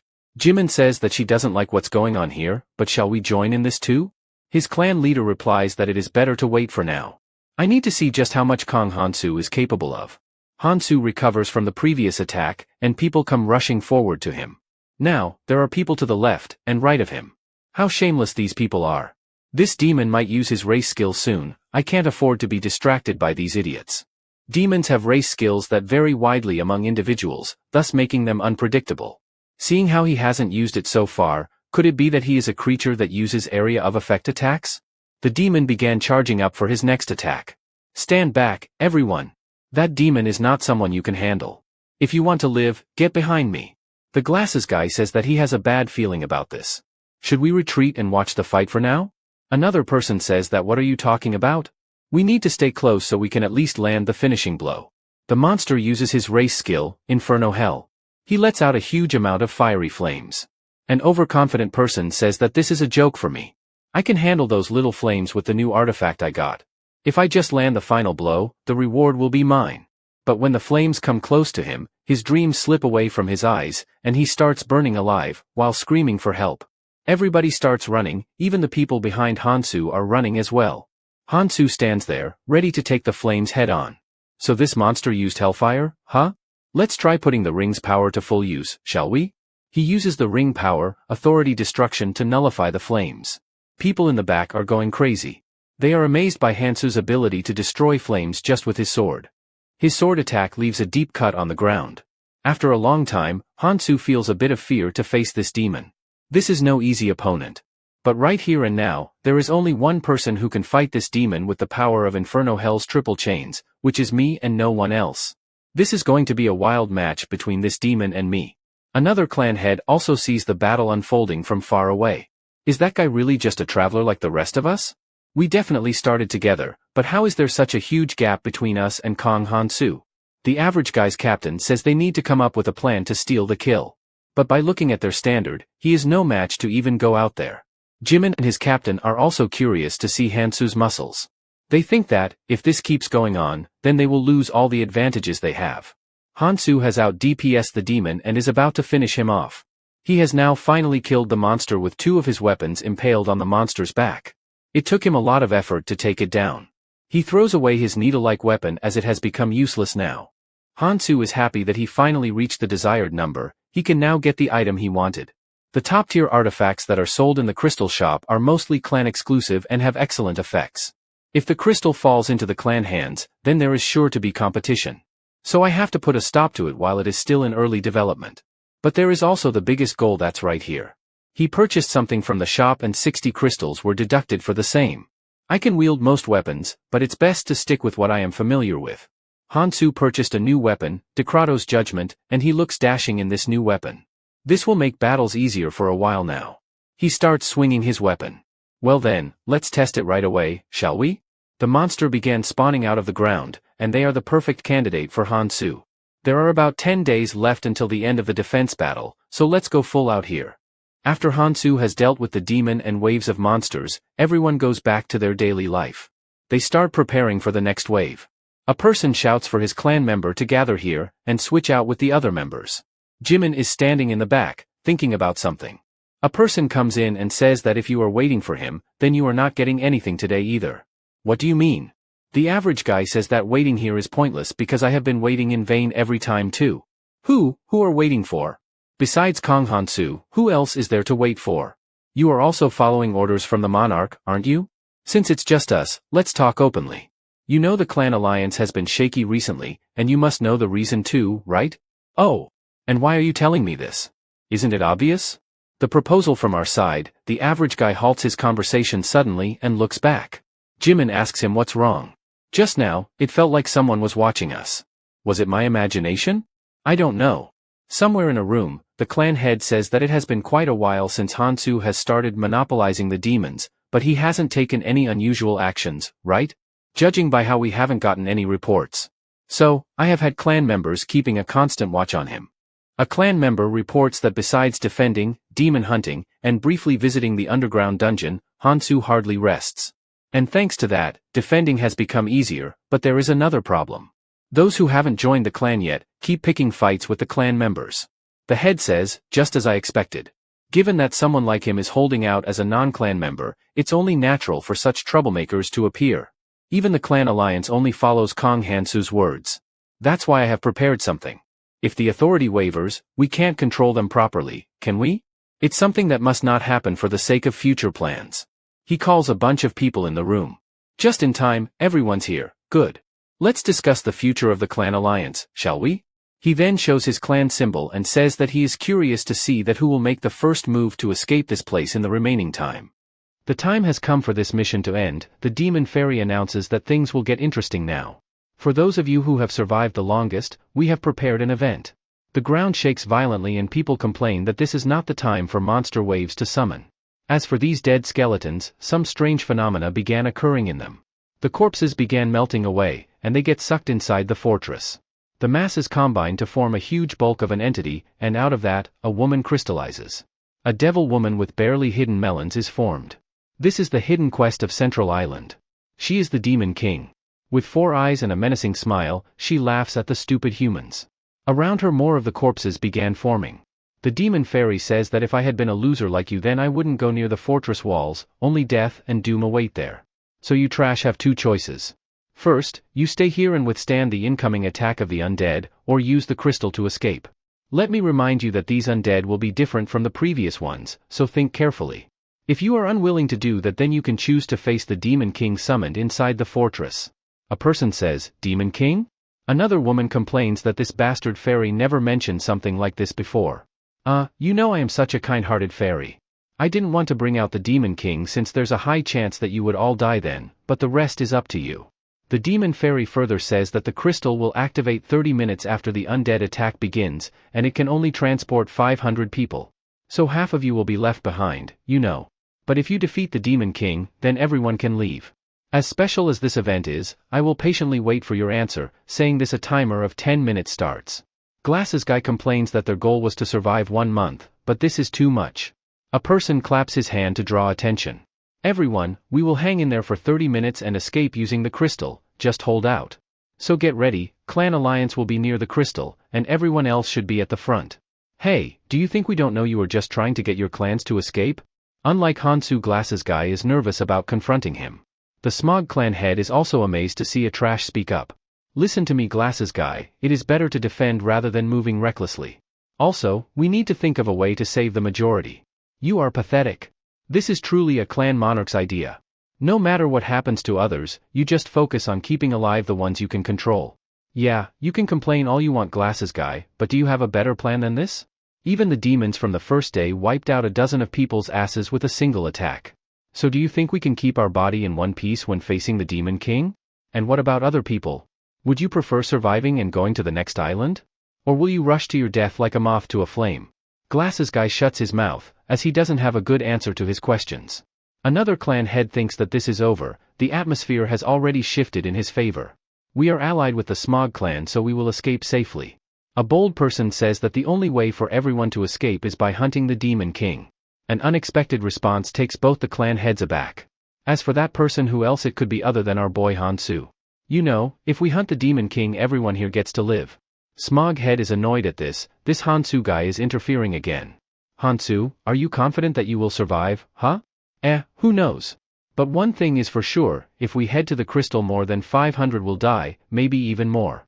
A girl says that she will always follow him, and even lick his feet. We can't trust those clan people anyway, so there is no reason to side with those guys, don't you think? Let's hunt down the Demon King and escape together. The average guy volunteers to join Hansu as well, and Jimin is also excited to be close to Hansu. This is not good. With how things have turned out, we have to stop him even if it's by force. We must break their morale. If the battle starts, everyone will fight to survive, so if only we can ambush him. As if Hansu could read her mind from miles away, he warns her not to even think about fighting him. To make his warning clear, he attacks close to her feet. Just to let you know, it will be hard for you to handle the aftermath. The clan head is so frightened that now she will think 100 times before thinking anything. Smog head advises her to stay low for a while. We will cooperate and wait for the right time. After all, I anticipated all of this. For now, we will go along with his plan, but we still have a chance. Hansu says this is good, all men and women have decided. But before we leave, there is one thing left to do. Let's wrap things up here, shall we? Hansu unleashes his weapon and wraps it around the escape crystal. He increases the pressure on it and breaks it into many pieces. Hansu's little trick has completely ruined their chance of escaping. He curses him, "Damn it, Hansu. You bastard, what the hell have you done? Since we are heading into the fortress anyway, we don't need that. Leaving an escape route will only weaken everyone." People start saying that Hansu is right, we should look only forward. Everyone, follow Hansu, and let's defeat the Demon King. Let's follow Hansu. Enough. There is no need to follow me. Look ahead for your own sake and fight to survive. The clock has now ticked to 0. The door opens slowly and people enter it. The average guy says that he can't believe this is the same fortress we saw before, just the interior is completely different. A candle in the corner lights up, and now dozens of candles start lighting up automatically. The light emitting from them leads to a dark hall. The aura in the room changes drastically, this only frightens the people. The Demon King says it's been a while. You came all this way to have fun, I can't just let you leave now. The Demon King shuts the door, and people panic on hearing it.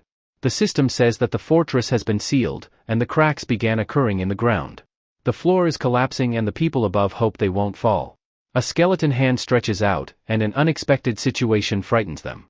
Ugly-looking monster with even uglier teeth comes out, and the person closest to them is trembling in fear. He shouts, "Help! Somebody please save my ass. Stop panicking, idiot, those suckers are no different from the enemies we have fought before." Hansu saves this guy's life, he scolds him to stop dreaming and fight like a real man. The real problem is not to fight the undead skeleton, but to fight the Demon King. Hansu says that we must pass through that gate, but these goddamn fire pillars are in the way. Everyone step back. Well, if things aren't already bad enough, demon gatekeepers have made an entrance. A gatekeeper opens his eyes, and the aura he emits is on the next level. The demons came out of the fire. Not one, but 2 gatekeepers have been summoned. Without wasting any time, they start swinging wildly, people push each other, and in the chaos, a lot of them die. The distress is obvious on Hansu's face. We have got 2 enemies, split up, and take them on. Those in charge of giving buffs, move to the back. Those who are good at ranged attacks, come to the front. Those who are not skilled enough, to handle the surroundings. A clan head says to think calmly, Hansu, if we rush recklessly it could put us in a dangerous situation. Hansu, ignoring his advice, says that he will attack the left side first. These demons are modeled after the gatekeeper in the abyss. It's much weaker, but its movements are similar. So I can predict them. He lets out his chains and he aims for his head. He successfully strikes him and uses the chain's power. Haha, I can fully utilize the Decrato's power. These chains are no ordinary chains, they can stretch for dozens of meters. Using the Decrato's power, he locks the gatekeeper's weapon. Using the next skill, Suppression, he continuously drains the opponent's magic and casts a curse that decreases their stats. By using it, the monster slumps down on the ground. Although the Suppression skill uses up my magic, but this much is manageable. Why are you guys standing there and doing nothing? Is this a circus show? I think they were so amazed by Hansu's power that they even forgot why they came here. Oh yeah, you are right, we can't just sit back and watch. Everyone, prepare to attack. Make sure you honor our clan's name. Those with low resistance support from the back. Let's go everyone, says another clan head. Jimin says that she will be the first one to go. With whatever they have got, they attack with it. Bang bang bang, a lot of explosives are being fired at the gatekeeper. Their small firework don't do much damage to him, instead, it only enrages him more. Shit. Is he trying to summon hellfire? No sooner have they thought, the players get hit with the first hellfire. The chains that are binding him begin to lose, and he finally lets himself free. Hansu says not to be demoralized, keep attacking and we will bring it down. It's hard to withstand after being hit by the hellfire. But if he can pinpoint the location of its origin, then he can handle this gatekeeper. Hansu leaps into the air and goes for its heart, and he slashes it. Jimin is worried about her crush. The flames will make your attack useless.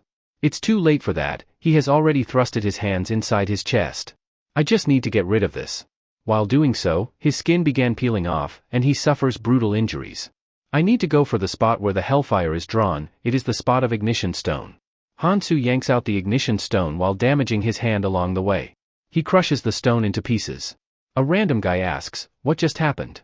The flames around the demon have disappeared. While smiling, Hansu says not to worry about this, and keep fighting. This gatekeeper can't use flames anymore. A voice suddenly says, watch out, Kong Hansu. What could this be? A sneak attack? Look over there, the demon that the non-clan members were supposed to fight. They are all dead. A person complains about why they aren't attacking, but looking at the robust gatekeeper and knocked out players, others are terrified. The injured people beg for their help. But they hesitate to help them. This irritating Smog clan head says that the people have already started to waver, it's going to be easier now. The clan head says, Kong Hansu. Have you gone mad? Are you going to act oblivious now after pushing people to their deaths? This is all your fault that things have come down to this. You dragged everyone into this, so you better take responsibility. The average guy criticizes that why don't you stop talking and start fighting? He kicks the undead in the face and saves his life. He further protests that you are the ones who are doing nothing here. You fool. Do you think I am not stepping up because I am weak? Then you are wrong, I will show you that I am different from you loudmouths. He gives the signal for his minion to charge. Now witness the power of the Special Forces unit. They start harassing the gatekeeper with their poking. One member cuts through the leg. Another one fires an arrow at him. Other member helps in a bit of cleanup and brings that monster down on his knees. Hansu tells the other players to go and join that side as well. Leave this gatekeeper to me, with the ring power I will handle this one. Hansu faces him head on. The gatekeeper smash is dodged by Hansu. Using the window of opportunity, he climbs on top of him, and using the Decrato's power, he cuts him in a swinging motion.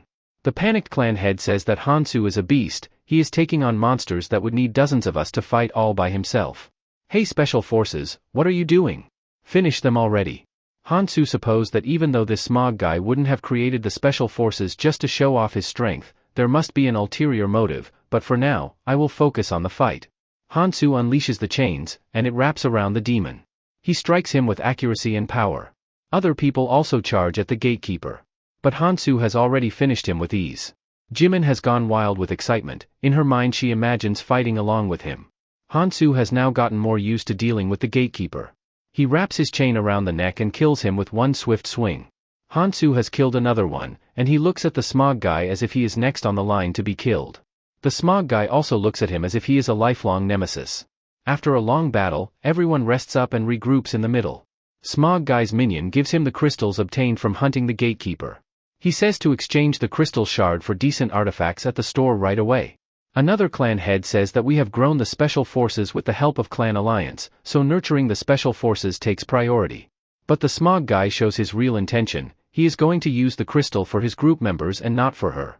Unaware of what is going on, a clan head asks when the Alliance guys managed to build such a group. The other one replies that from what I have found out, it seems they have been quite secretive about it too. They have managed to control a large group and form a proper alliance. The heightened sense of crisis they feel must be a huge factor behind it. But the main person cornered doesn't seem very concerned. Well, that's what our boy Hansu is, completely focused on achieving his big goals. The clan head says, Hansu, it looks like that Smog guy is trying to mess with you. Ah. Don't worry about it. I have a pretty good idea of what's going on. Do you have a good idea? About what? Unless they take action directly, we will just keep watching. I have already made preparations. The average guy says that now those guys will also have to fight on the front lines, so won't things get a bit easier? Now that they have come forward, they can't just stay in the back. Jimin replies, are you sure about that average guy? What if they huddle together again and don't do anything? Even if we help them, they just ignore us. Clan head says that in any case, to get out of here, we have to face the Demon King. If they want to live, they will have to fight. But the way things are right now, I think their plan might succeed. People are severely injured, and some have cracked arms, bones, and ribcage inside their lungs. They can't imagine facing the Demon King without joining hands with the Smog Guy's special forces. Can we put up a proper fight? A voice says to quit whining. A female with the same boldness as Hansu says if you want to save your ass, then defeating the Demon King and finding our way out is the only option. Isn't that right, Hansu? She introduces herself as if she is a star celebrity. You don't know me, right? I am Song Yayan. She tries flirting with Hansu, and this sparks a fire within Jimin. Keep your hands away from me. What are you trying to do? Oh my. You are heartless just like the people said. It's nothing, I just wanted to introduce you to someone. Let me know if you are interested later. There is someone interested in you, you see. Jimin angrily says that the next time she sees her, she will rip her tongue off. The same woman is now latching on to the glasses guy. That woman ignored us when we talked to her before. Is she okay with anyone as long as they don't join the clan? Hansu says that he doesn't have time for this boring talk. If they are ready, we will go ahead. The average guy is depressed. Hansu always ignores him, every damn time. Everyone starts moving forward. They get stopped by a barrier. The Demon King awaits them beyond here. A voice says that you morons, are you going to fight the Demon King? Well, the travelers this time are really fun. Since you amused me, so I have good news for you all. You don't have to defeat the Demon King to open the portal to the next island. People's mouth widens in shock. You just need to hold out for 30 minutes. Hang in there against the Demon King's attack for 30 minutes, and the crystal on the throne will activate.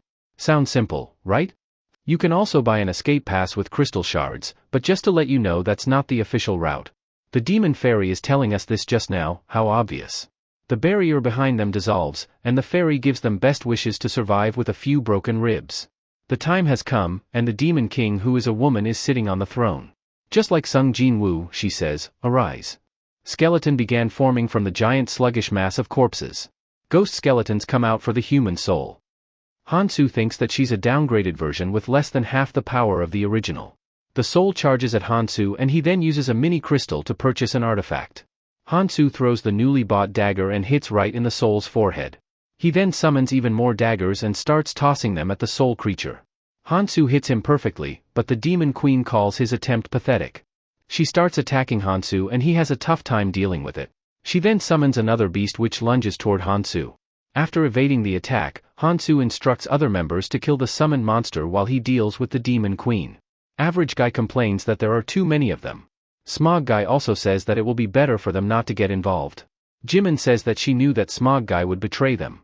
Hansu chuckles and thinks he knew that they were going to interfere. He tells others to hold the Demon Queen for a bit, while Jimin asks if he has gone nuts. As for the Demon Queen, she unleashes a huge hand. Using that, she makes a surprise attack on Hansu. However, the clan head blocks the attack in time, urging Hansu to complete his work quickly. Hansu then quickly leaves the scene. Some guys in the back wonder if they should join the fight or stay out. When a person is about to speak something, he suddenly gets killed by a dagger in the back. The clan head asks what he's doing. The Smog guy replies that they have to strike while they are distracted, just like right now. He instructs his minions to clear them out.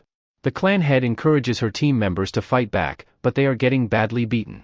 The head wonders that at this rate everyone will die and she won't be able to make it out alive from here. Smog guy replies that it doesn't matter, those guys were just trash to fill the ranks. He then says it's time for her to die too and charges at her with a knife. However, Hansu deflects the knife with his dagger and asks if he's revealing his true colors now.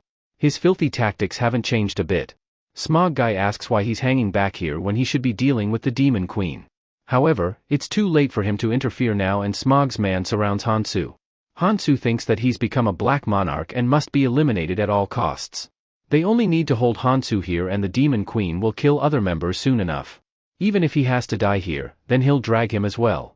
However, Hansu says that he's here to make a proposal. Isn't he interested in hearing him out?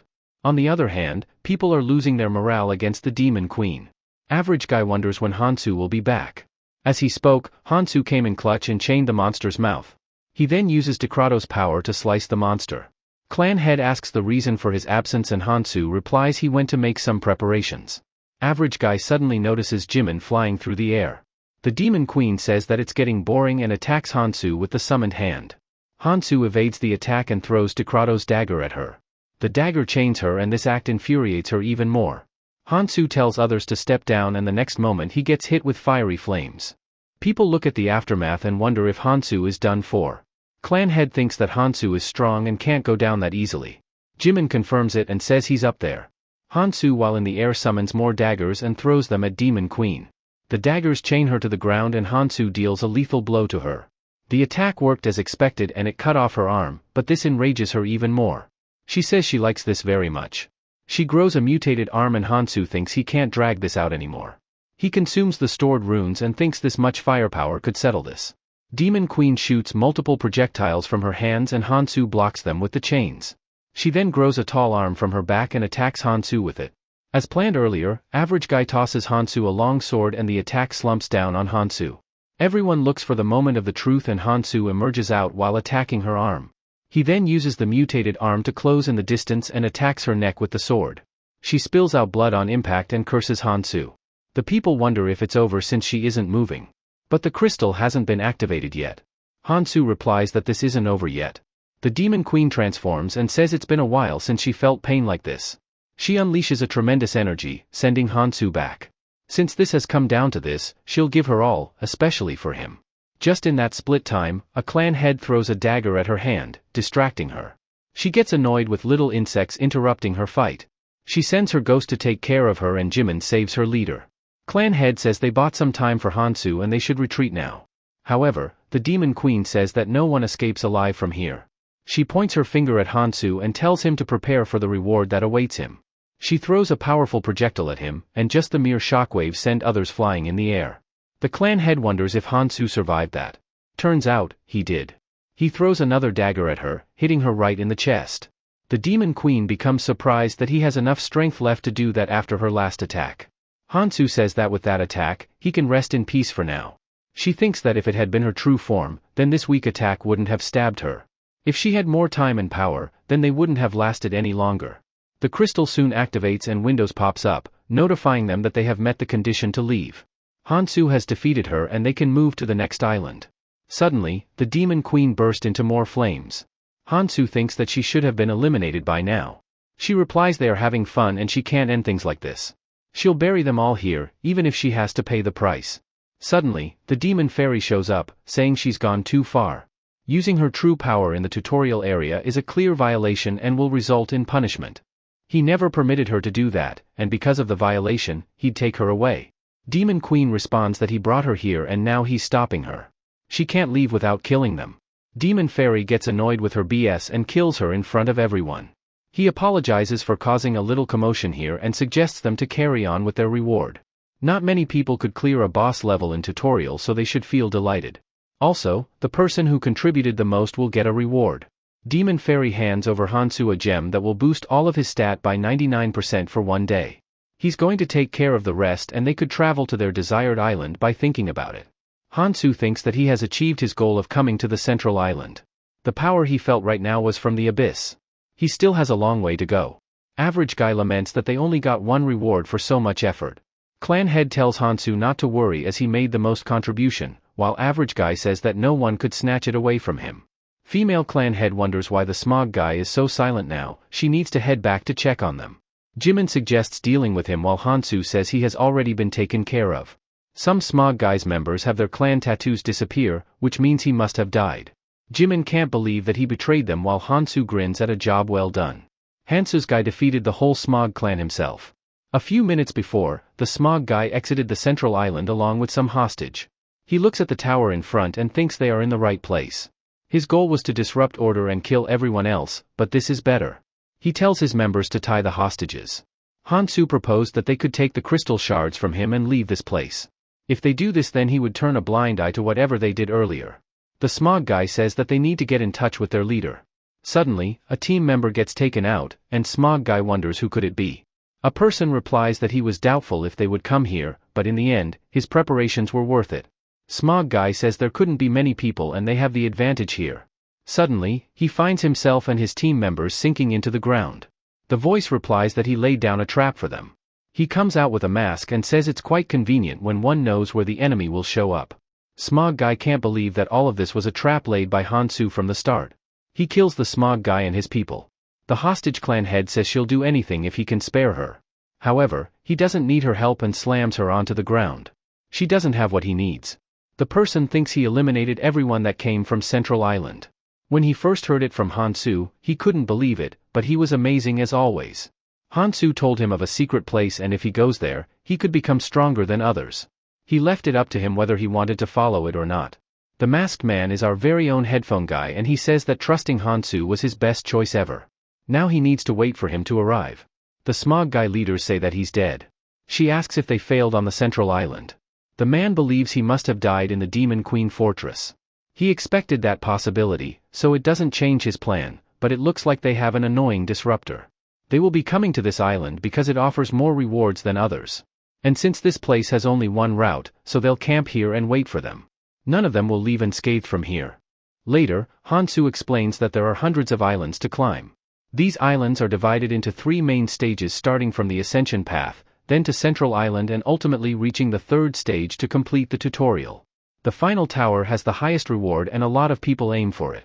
After killing the Demon Queen, Hansu eats food while explaining there's a twist in the final tower. They almost got annihilated coming to this island, so they should think carefully about this. Surviving on the Tower Island is brutal and there's no point in dying there. People ask Hansu what they should do next. Hansu suggests they make their decision themselves, and he has already warned them. Shia thought that he was the type of guy to take risks. Was she wrong in her calculations? Another clan head says that he has a point. Everyone is tired and a bit hopeless, so they should go somewhere safe. Since they will be leaving shortly, he wants to thank him for everything. Hansu chuckles and says they'll meet again if he stays alive. Everyone has the same opinion about going to a safer island.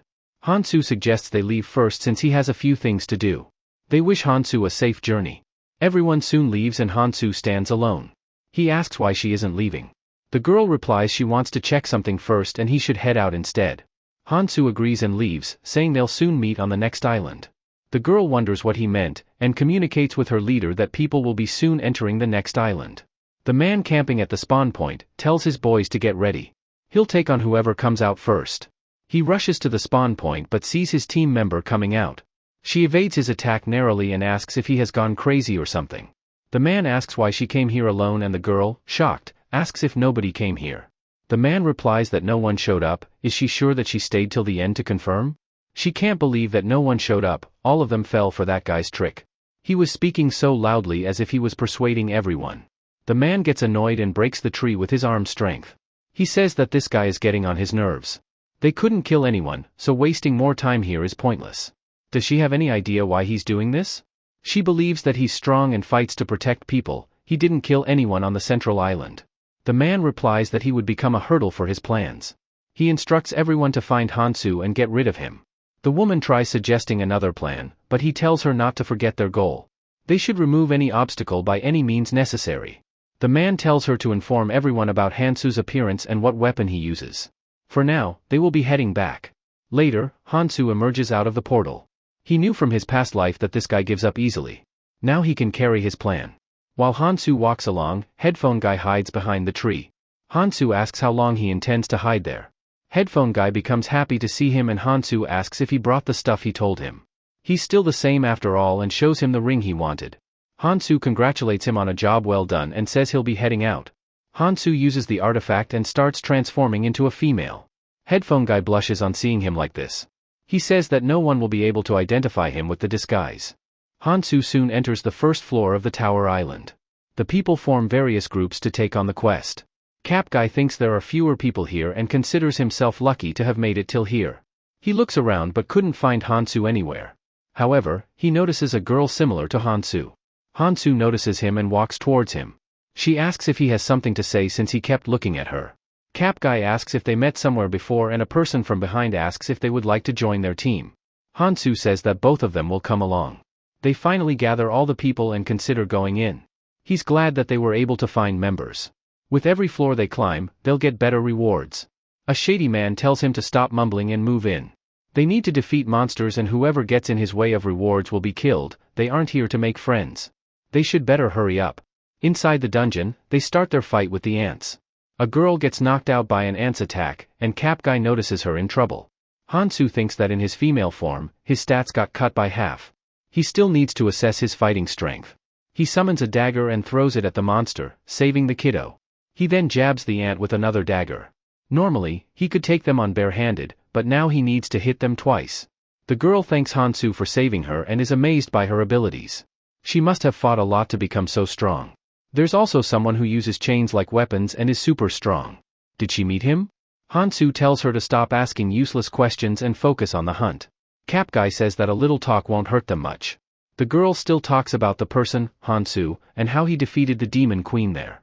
Cap Guy says that Hansu and him started together and the girl becomes excited.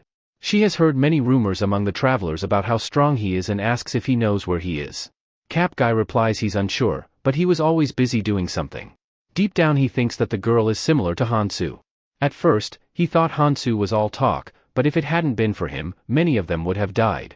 The group finally finishes killing the monster and complains about how they dropped nothing. Soon after, they locate the exit door and think they might get an artifact when entering the next floor. Suddenly, a group member betrays them and kills a person. He suggests they could get better artifacts if there are fewer people. He starts killing the party members ruthlessly. He then charges at Hansu next. Hansu tries to defend with his dagger but he knocks it out of her hand. He calls her pathetic as he was expecting her to be stronger. Cap Guy gets scared and advises the kid to get behind him. When he gives the signal, she should run. However, the girl pulls out a crossbow and shoots the murderer in the forehead. Cap Guy congratulates the girl on killing him. But, the girl then points the crossbow at him next and kills him as well. She takes away their runes and thinks they are low drop. She informs her monarch that there is no chain user on her floor. She'll let him know if she finds him on the next floor. Hansu gets up and asks what will she do if he's here. The girl gets shocked as she is supposed to be dead. Hansu chains her and asks if they are looking for him. The girl replies she saw him faint and Hansu says his acting skills aren't that bad. He suggests her not to call the monarch. She should better stay quiet now. After saying that, he kills her. He believes they planted one person on each floor, they are quite persistent. However, there's no need to worry about it, he'll soon greet him. Later, Hansu reaches the second floor main hall. He thinks that he has low artifacts other than Nirmaha's ring. He needs to get new artifacts, and for that, he'll use the previous life knowledge to get them. On entering the second floor, Demon Fairy welcomes them. This island they entered is brimming with treasures and they sure have an eye for choosing such a room. To get the treasure, they have to defeat the guardian protecting it and then bring the treasure to the center of the island to exchange it for artifacts. The time limit is 2 weeks and only those who have artifacts can leave this island. Since there is only one treasure, they can choose to save everyone or save less to get better artifacts. They should make a good choice here.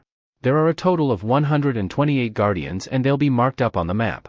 Hansu thinks that 128 guardians in 2 weeks is quite a challenging task. A woman suggests they divide into 5 teams of 10 and hunt 2 guardians per day. That way everyone will be able to handle it. People gossip among themselves and Hansu thinks it's not a bad idea practically. A man agrees to her condition and says they have enough members. Other people also agree with the condition. Everyone starts forming groups and Hansu thinks that the guardians are scattered. For now, he needs to move alone and goes into the forest. A girl wonders why she's going alone. The hidden thing he's after is the Philosopher's Stone. Tae told him about this in his previous life. There's an orb that shines after defeating a guardian and people generally throw them away. Tae boasts about how he found it with his brilliant mind. They can exchange 32 such orbs for the Philosopher's Stone.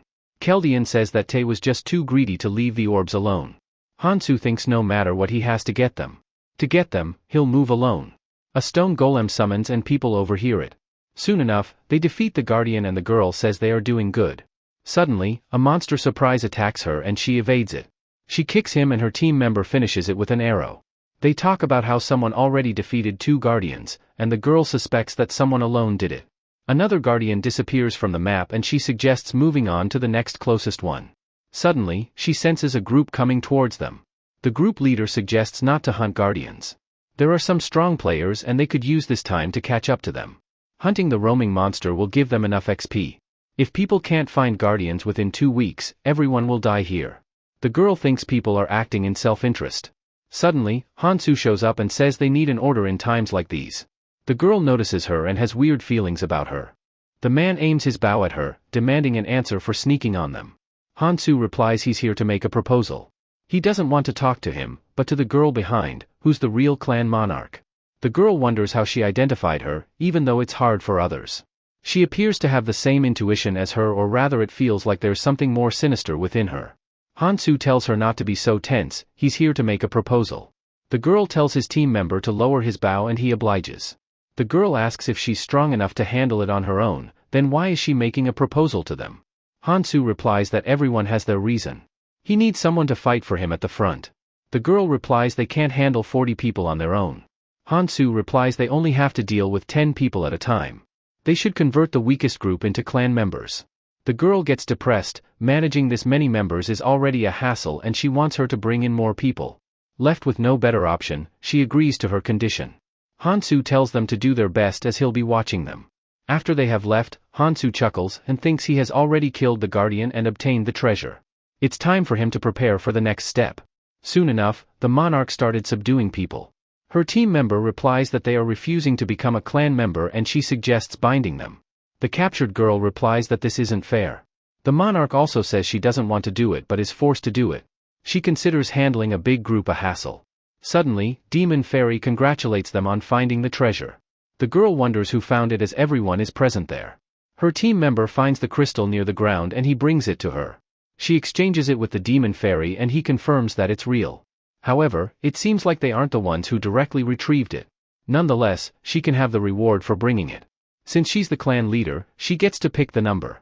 People beg her to choose 50 and save everyone. However, the girl says that number 1 looks tempting. People start begging her and she talks about playing a survival game. All the clan members should either kill themselves or kill each other. People call her method outrageous and began resisting her. Soon, the tattoo on their hand breaks, which means they are no longer clan member. She soon flees away from there. Demon Fairy calls them fools for believing her and they should leave already as the island will close off soon. The path to the 3rd floor is open and people rush toward it in frenzy. The group that was tied earlier is freed and they soon contact their monarch. Hansu overhears their conversation about how they were interrupted in the task of finding Hansu. The man tells everyone to assemble on the 3rd floor. Hansu thinks that now he has to only follow these people to reach their leader. Keldian told him that capturing dark monarchs in the tutorial area is essential. They need to block paths and guide him in one direction and Tower Island is the perfect place to execute everything. Since Tower Island has multiple entry points, so he'll need his members' help. Once the monarch calls everyone over to him, that will be their only chance.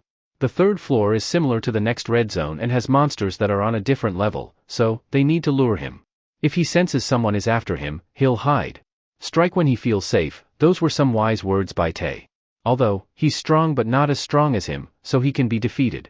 Hansu thinks that he has made all the preparations and will beat the Dark Monarch on this floor. Hansu enters the 3rd floor and thinks about meeting him face to face. The girl stalks her from behind and says they'll follow her. The man orders all of his clan members to assemble at him. They are surrounded by lava and monsters from all sides.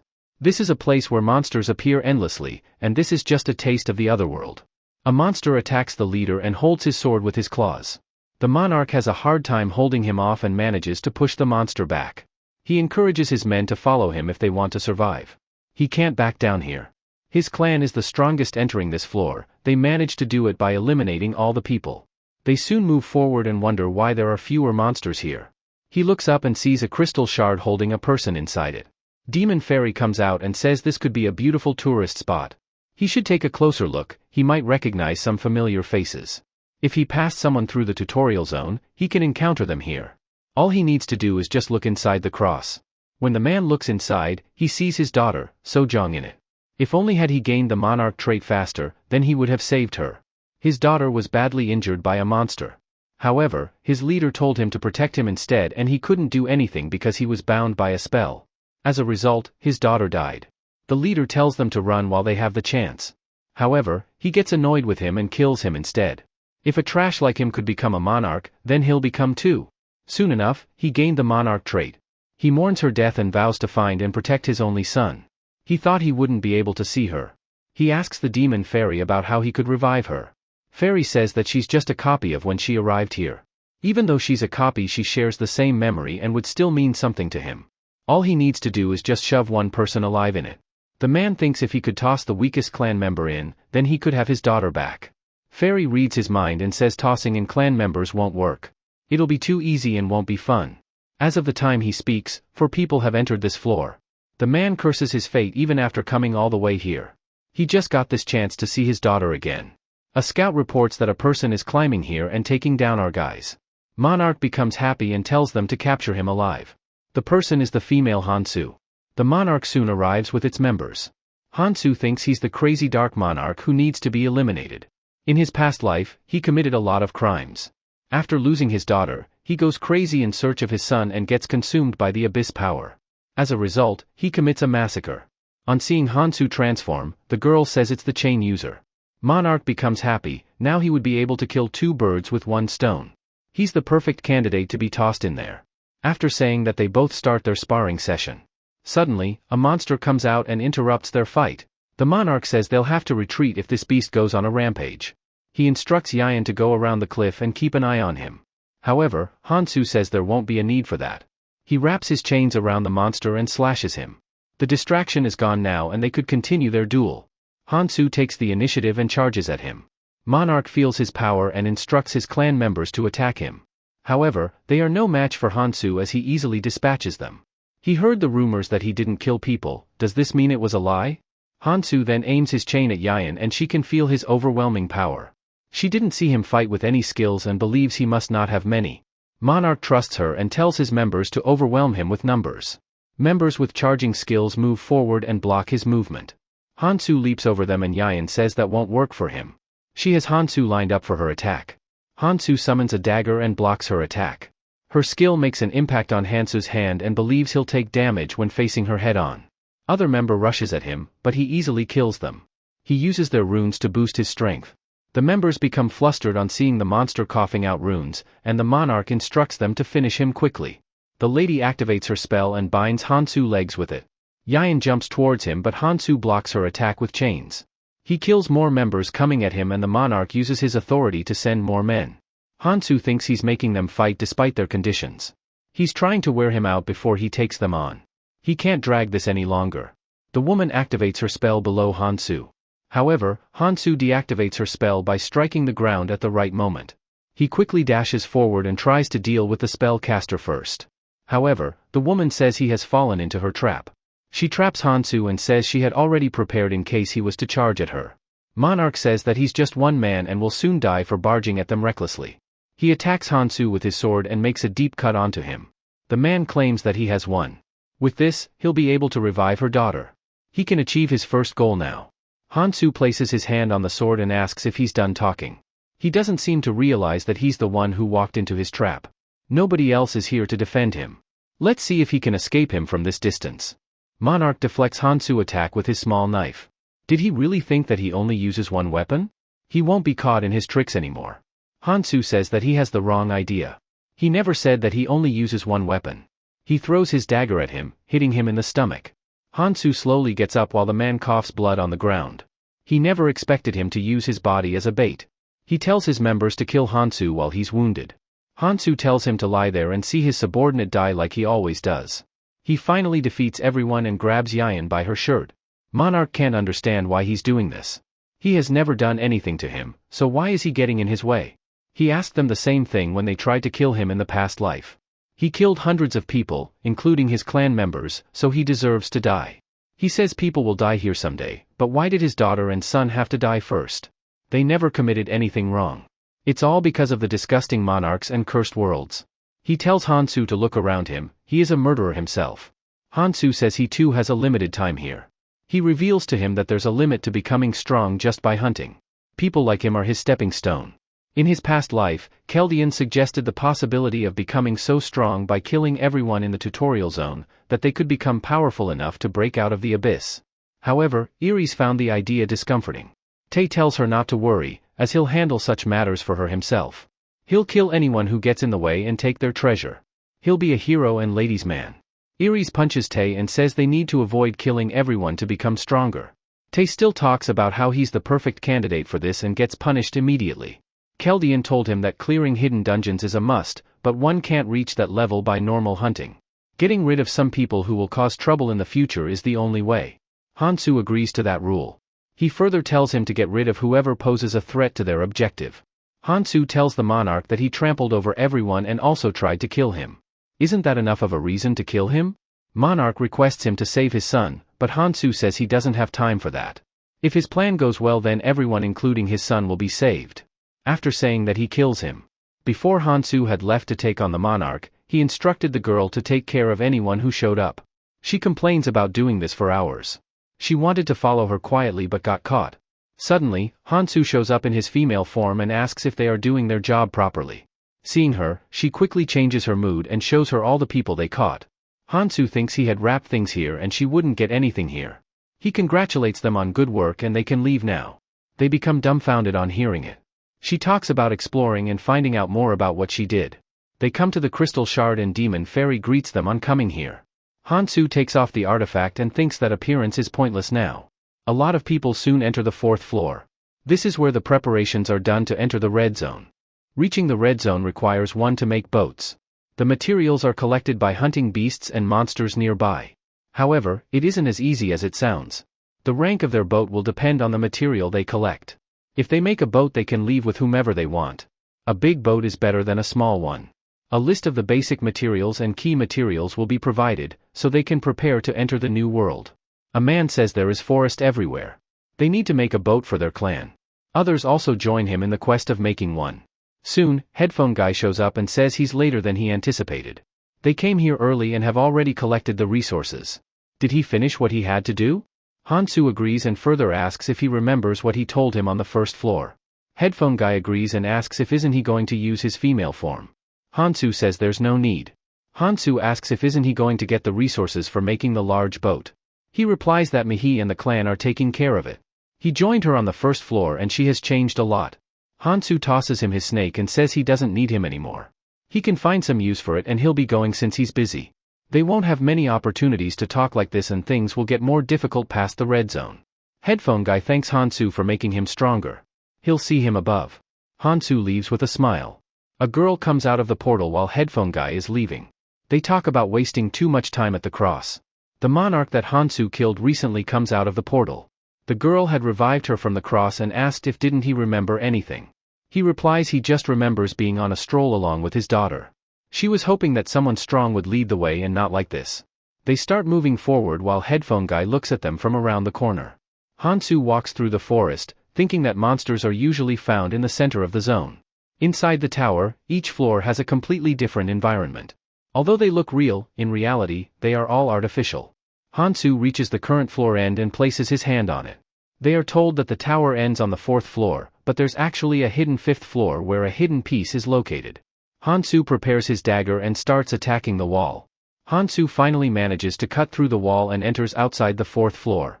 Since he can't climb from within, so he'll ascend through the exterior. The gap soon closes up and he thinks he managed to do it with the ring's power. He checks his stats and believes it to be a bit less. However, he has met the basic requirements and starts climbing the tower. He soon reaches it and believes it to be this one.